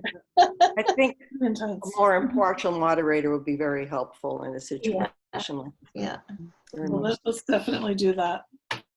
And Lydia, I shared this with Lydia the other day, but what many of the other historical boards are doing is muting everyone that's not a historical board member for all of that introductory. And I think, Meryl, all of your ideas are great. Those are terrific ways to start the meeting. And I think that in combination with the fact that if the 6 of you are not muted, but everybody else is muted by the moderator, then it also helps to make clear that you are the decision makers and the ones who can speak pretty much whenever you want, whereas the public gets invited to comment at specific times. Yeah. That's a very good idea. That's really helpful. Mm-hmm. And yeah, we are 7. Nick's not here tonight, but yeah, that's true. We will. These are all really good recommendations that we'll follow and that will guide us in our next one. Okay. Somebody just go. Oh, Anne. Oh. Where did Ann go? I don't know. You lose her? Yeah. Yeah. How do we get Anne back? Do I have to? It looks like she may have dropped off. I don't know if her internet connection went out or. Okay. And she can still sign in again. Yeah, there's no waiting room, so she can sign in again if she needs. Okay. For the rest of the agenda, we have the minutes and we have a few other things. Let me see. Did we want to talk about options for that property today? Oh, yeah. Yeah. Do you want to, or do you want to put that off until the next time? Well, options and ideas. Be able Well, to do we it have Sarah calmly. here. Maybe we should talk about it. Okay, I'm ready. We won't be interrupted. Which would be nice. Did you have some thoughts, Carol, or should we hear from you? My first thought was I wasn't sure how much we could plan or do before this goes before the ZBA in June. I would think that their input may affect their plans. People I've spoken to that know the ZBA a little bit, first of all, nobody's quite sure what's going to happen without Bruce Drucker. But most people I've spoken to don't think that 3rd floor is going to go through. But it'll be interesting to see what happens. And I don't know if we can make proposals until we know what they're going to say either. Do you agree with that? I mean, I don't really know how these things work that well. Well, what we're tasked with now is to explore alternatives to demolition. So it's a pretty broad task. You know, we can come up with ideas. Maya and Thor were at the hearing, said they were open and that they welcomed ideas. Well, Carol, it's, this is where we're at, and I think it's a good idea to encourage them to look at some other ideas. So I have a question. I mean, given that their position is that the house is kind of not remediable, that they feel that it has to have a new foundation, I guess, and so it would need to be lifted, and that's too expensive for them. That's what I thought I understood. One question I wanted to ask that I wasn't sure I could ask was, could we have independent confirmation of that? Could we say we need them to get a structural engineer to testify about the stability of the building? Because if in fact it needs to be demolished, that's one thing. But if Thor is the only expert telling us it needs to be demolished, then clearly it's a biased perspective. Mm-hmm. And should that come from somebody they bring in? Because I would be concerned about the bias there. When you're paying somebody, they'll say pretty much what you want. But Yeah. The other thing I find interesting is that, they have tenants again. Yeah, well, that's probably a good thing for the house and for them. Oh, I'm glad they do, but I mean, they've been saying it's uninhabitable, which, Well, I think it is in the winter. I think the heating system was a real problem. So that's why they didn't have people in there in the winter and it was vacated. But now that it's good weather, they're able to have people there and take advantage of the rental income and so on. But I think our focus should be on the alternatives to demolition, not, we can ask for, and probably should have had that before. There's Ann. Okay, I got booted out somehow or other. I'm not sure what happened. Yeah. We're glad you're back. Okay. welcome back. May I respond to Meryl's question? Yes, please do. So you can always ask if they're, I guess, who has made that determination, and if, I guess, they're free to not tell you, but that may give you some information, it may guide your decision making. But I think you should always know that if you ask who's made a decision, or who's actually evaluated the condition of a structure, and then you can ask for a copy of that determination if there is one, and you can take a look at it and take that into account when you're making your decision. And I think the fact that you didn't have a document like that was perhaps even greater justification for imposing the demolition delay, because you really didn't have anything telling you that the building's condition was serious and that it couldn't be habited in or reused easily. You don't have the ability really to require one. You're not like the planning board might in a case be able to say, we require of the applicant to have this particular analysis done and the applicant has to pay for it. You don't have that authority, but you still have the ability to either impose or remove the demolition delay. So if at some point in the future they came in with what you believe to be a sort of a reputable determination or believable determination that there was a structural problem with the building, you could then have another meeting and decide perhaps to lift the demolition delay. And so is it an advisable thing to do to ask them to get such a document, or should we leave that up to the planning board? Well, that's a tough call. I think it's very situation specific. In this case, it seems like there are so many questions about the building. And the fact that it's had tenant, or as of at the last meeting, it had tenants in it pretty recently. It had a new roof put on it recently. You had not had the building department in your town identify any particular concerns about the building. I think all of those facts would lead me to believe that the issue was not the structural stability of the building. It's instead was the applicant's interest in just constructing something new. And also, heating systems go in 20-year-old homes or 40-year-old homes, and that's just a fact that homeowners are going to have to deal with their heating system at some point. They're going to have to deal with a broken pipe every so many years, or I don't think you can draw a definitive line in the sand and say the house has to be torn down because the heating system went. And, Right. And depending on who's giving an opinion on what can or can't be done with the house, I mean, anyone who's in the business of lifting houses will gladly give you a price to lift any structure you ask them to. That's what they do. If a homeowner is hiring a building professional to produce a document saying there's significant structural problems, that might be I think it depends on who's doing the hiring and who they're hiring to produce what documents. It seems like it would be nice to have an unbiased building professional give their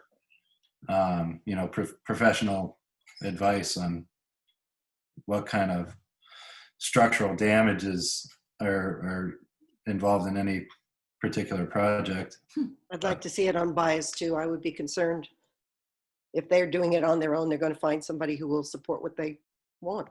Yeah, that makes sense. Yeah. Justin? Hey, Justin. He's on mute, I guess. He's not on audio. He's unmuted though. Yeah, that's right. Maybe he has well, he's there, so that's good. Maybe he'll jump in. May I make another comment, Lydia? Question. Sarah, you had made some recommendations. Oh, sorry. Well, I wanted to comment first on the fact that this is coming before the Zoning Board of Appeals. And it might be appropriate for the Historical Commission to send a memo or an email or something to the Zoning Board of Appeals, just stating the facts that you had a hearing about this building and you imposed a demolition delay because it is what you believe to be a significant historic structure. And, you can give more detail if you want, but it's possible that your zoning board members are not aware of this, and having that extra bit of information coming directly from you rather than potentially being represented by the applicant or someone else would be helpful to them. And my own review of the town zoning and the proposal beyond the demolition of the historic structure, but the proposal for new development on that site seems to have a lot of issues that are not consistent with your current zoning. So it may be helpful for the Zoning Board of Appeals that, as they're struggling to make a determination, just to know that, there's actually this other issue too, that it's a historic structure, and that may weigh in on their determination. Good point. That's a great idea. Yeah, we could work on that. Is it June 11th or something like that? That's right. June 11th? Yeah. So that's coming up pretty soon. It's about a month away. So that would be good to get started on that. We have the memo to Justin, but he needs more, more of a narrative. We need to discuss the history of the building. I think they need to know this too, the history and why we consider it worth preserving. Good. Maybe we could have something for the next meeting to approve to send. Yeah, that sounds That's a good great. idea. It seems like it would make sense to also say something about not having independent verification that the house is not habitable, because that seems like their primary argument about why it needs to be demolished. Right. That'll be a tough argument with people living in it right now, right? No, they're not in there. Nobody's in there. They are. I saw them in. Oh, really? I was brought to my attention by someone from town who said, the tenant's back in there again. And I've watched people carry groceries into the apartment on the first floor, left-hand side. There's now a table and chairs outside that wasn't there before. Yeah. And there are lights on in the other apartment too. They weren't able to have people there in the winter, I guess, because of the heating problems. But now that the weather's good, they are renting it and getting it. That's why I mentioned that in a phone call. So I need to leave the Zoom call in a few minutes, but would you like me to summarize, Lydia, some of the things that I shared with you, like possible ideas for consideration? Yes. Absolutely. Okay. Yeah, we'd all appreciate that very much. You've been great, Sarah. Thank you so much. Lucky. I don't know how you do everything that you do. It's going to be a full-time job for you alone.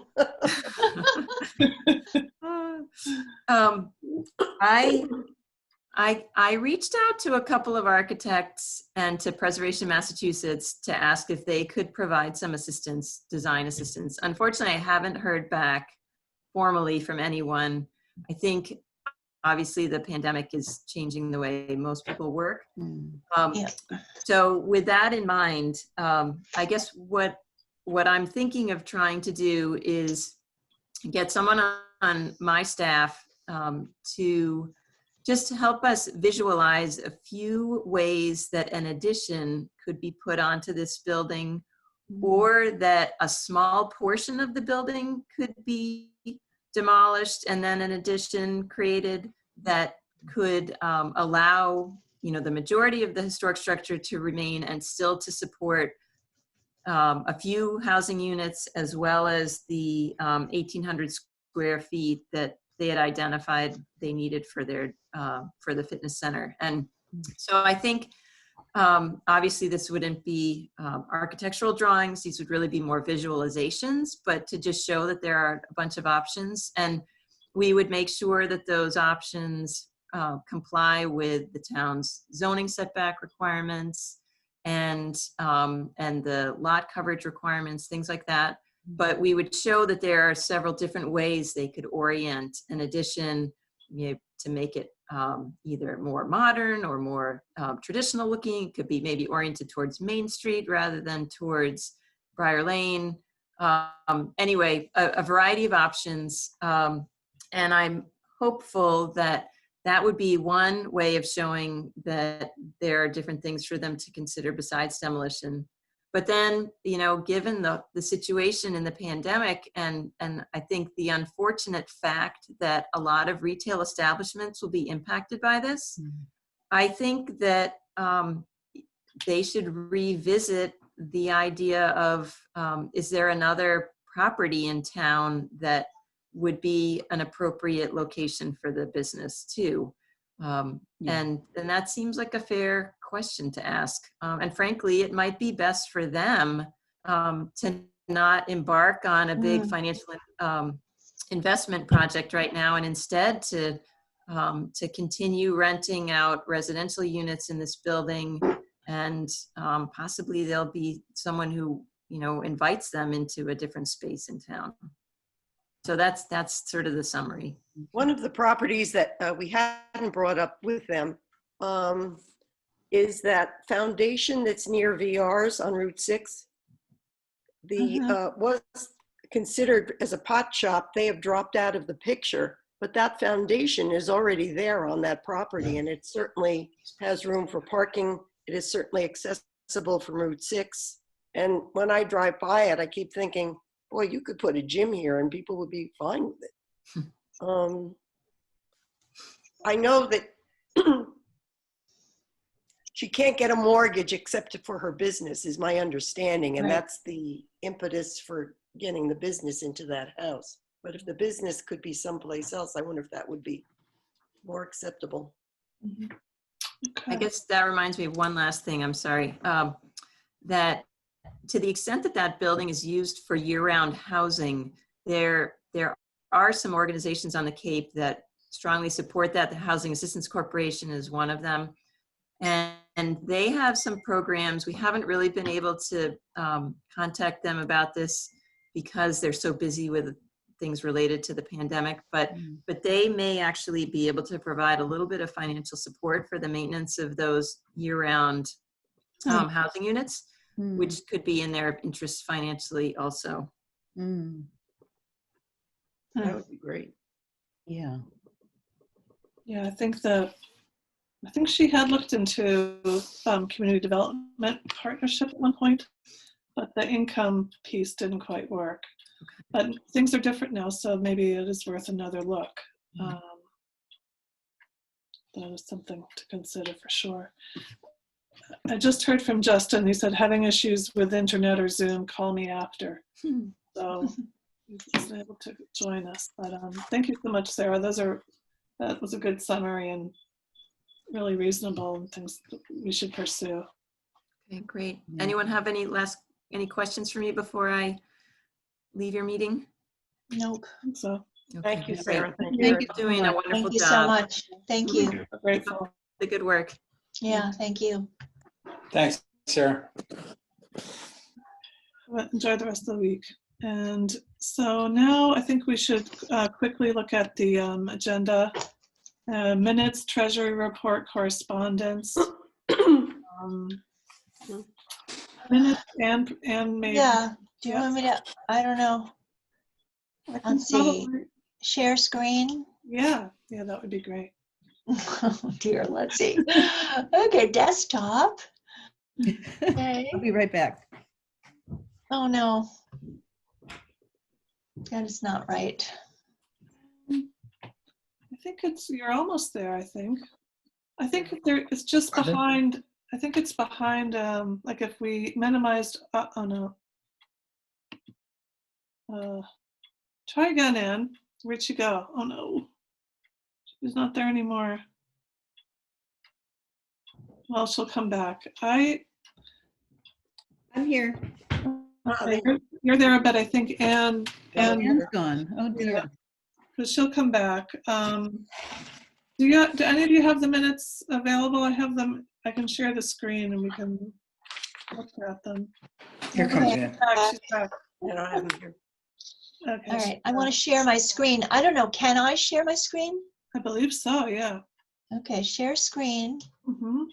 And then I go to desktop. And then double click on the file and it should open. No, it gets me out of the, oh dear, No, I can see your screen. I know I can see you over on the side, but then I said join a meeting. Yeah, I can see your screen. and I think if you click onto your desktop, or move that window where the Zoom stuff is, you should be able to see. Yeah, if you minimize that. There you go. Oh, there it is. Whoops, went away. I think that's Okay. the agenda. So your minutes All right. are. Now, Oh yeah, there's the April 2020 minutes in the lower left corner. okay. All right, April 2020.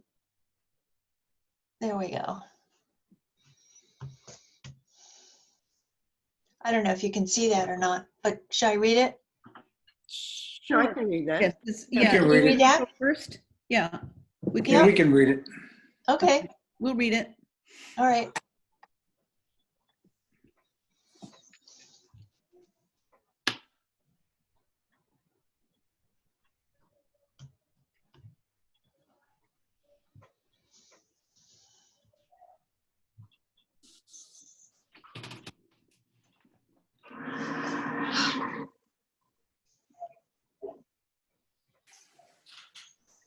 Looks great to me.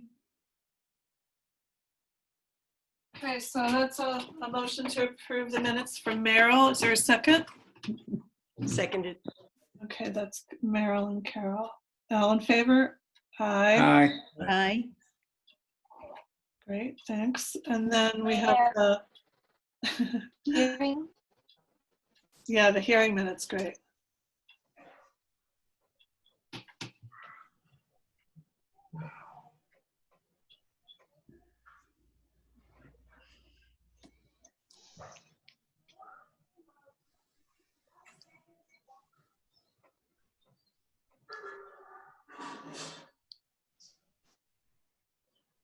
So Tom, are those your grandchildren? In the Or- background? Yeah. Yeah, can you see him? No, I just hear them. It's Oh, yeah, nice that's to hear one. them. My daughter had her baby on Oh, Monday. congratulations. Well, congratulations. Yeah, thanks. Tom. And everything went okay? Everything went out. Nora Elizabeth, 8 pounds, Oh. 11 ounces. Oh, Nice. great. Congratulations. And thank you. We've been watching the Ryan, the 4-year-old, for the last couple nights, and my wife's going to take Ryan home to see his sister. Oh, minute that's now. Very nice. lovely. Oh, congratulations. That's great news. Yeah, So glad it went smoothly, especially at this particular time. it's kind of nerve-wracking, Yeah, Oh, but man. yeah, they did a good job. that's great.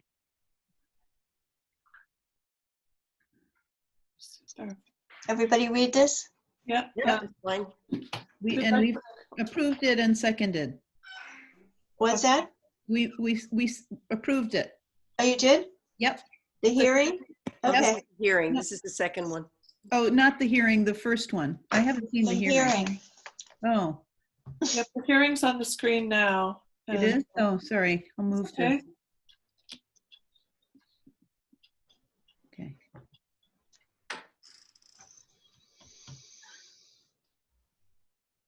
Yeah, I said after a lengthy discussion in which many voices were heard.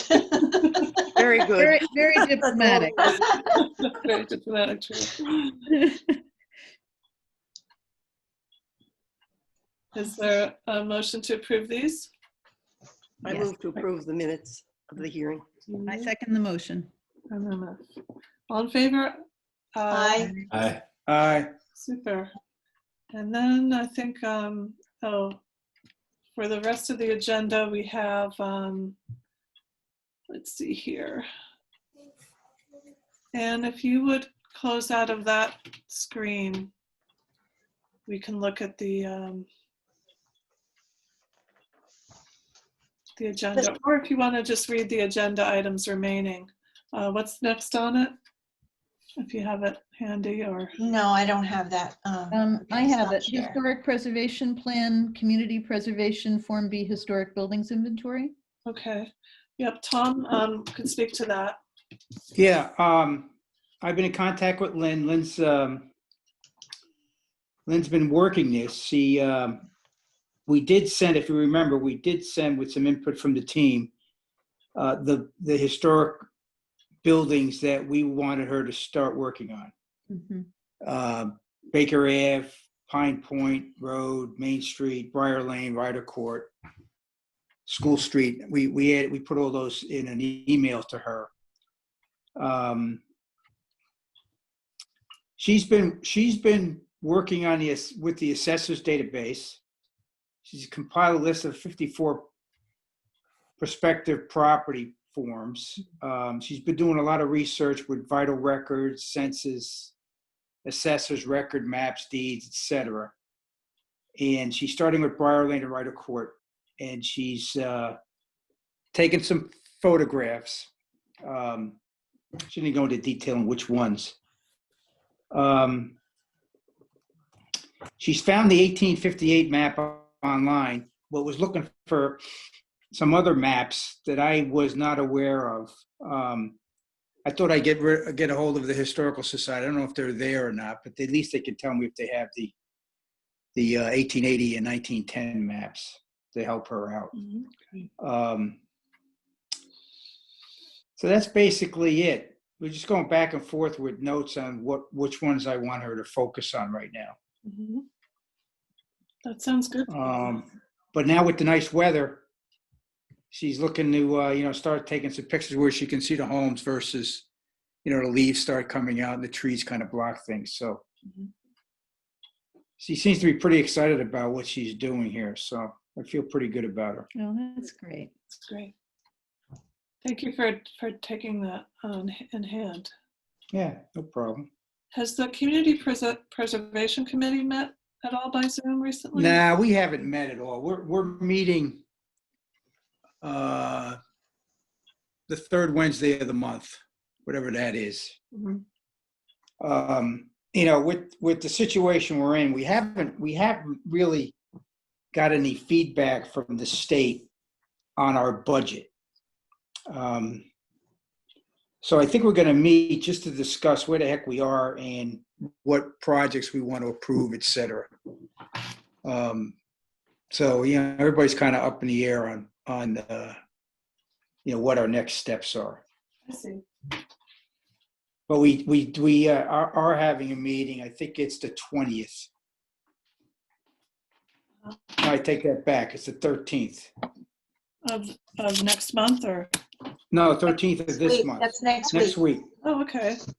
Well, So good. right now, Mary said we're meeting on the 13th, and Mm-hmm.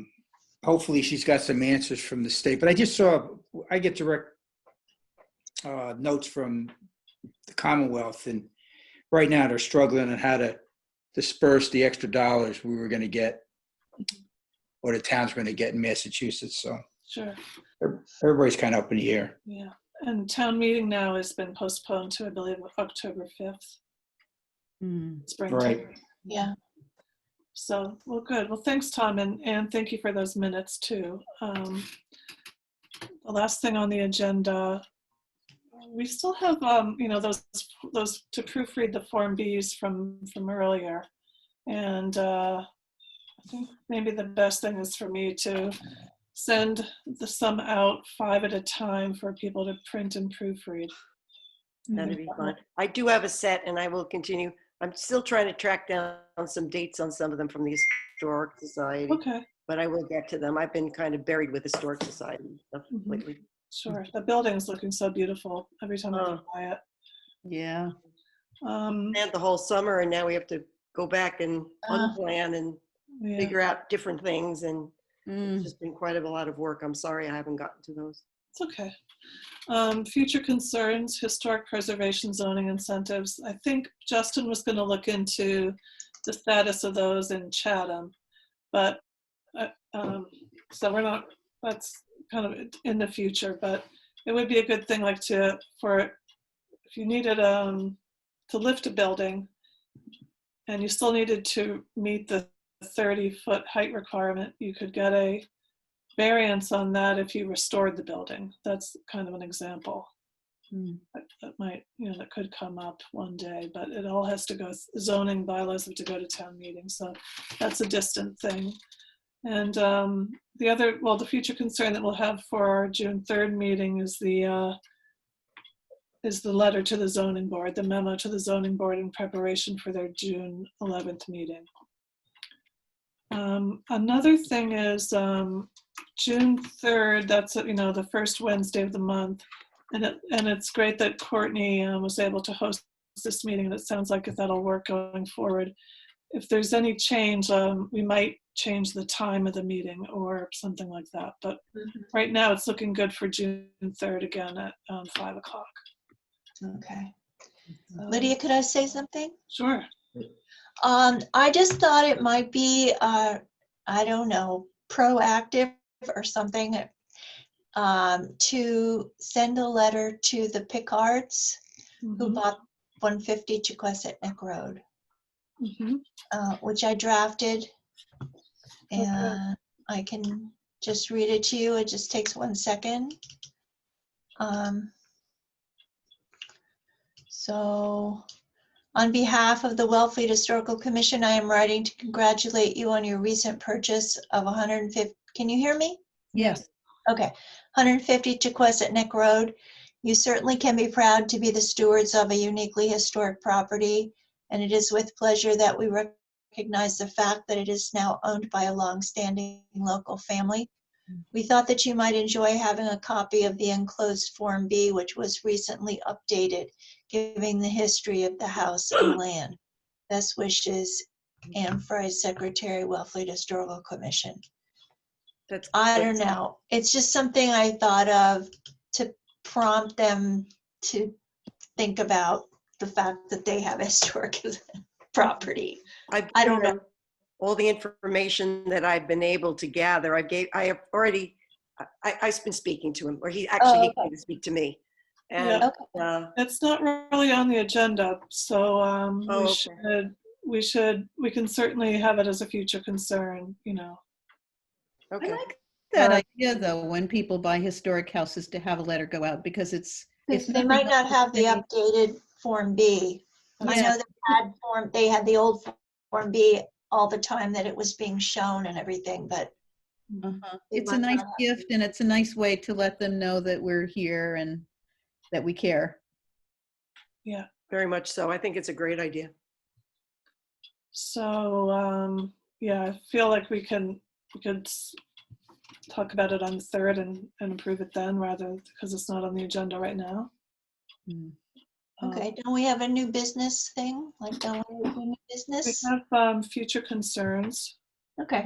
Correspondence. I mean, that's a letter of correspondence that I'd like to send. I mean, I think it's a good.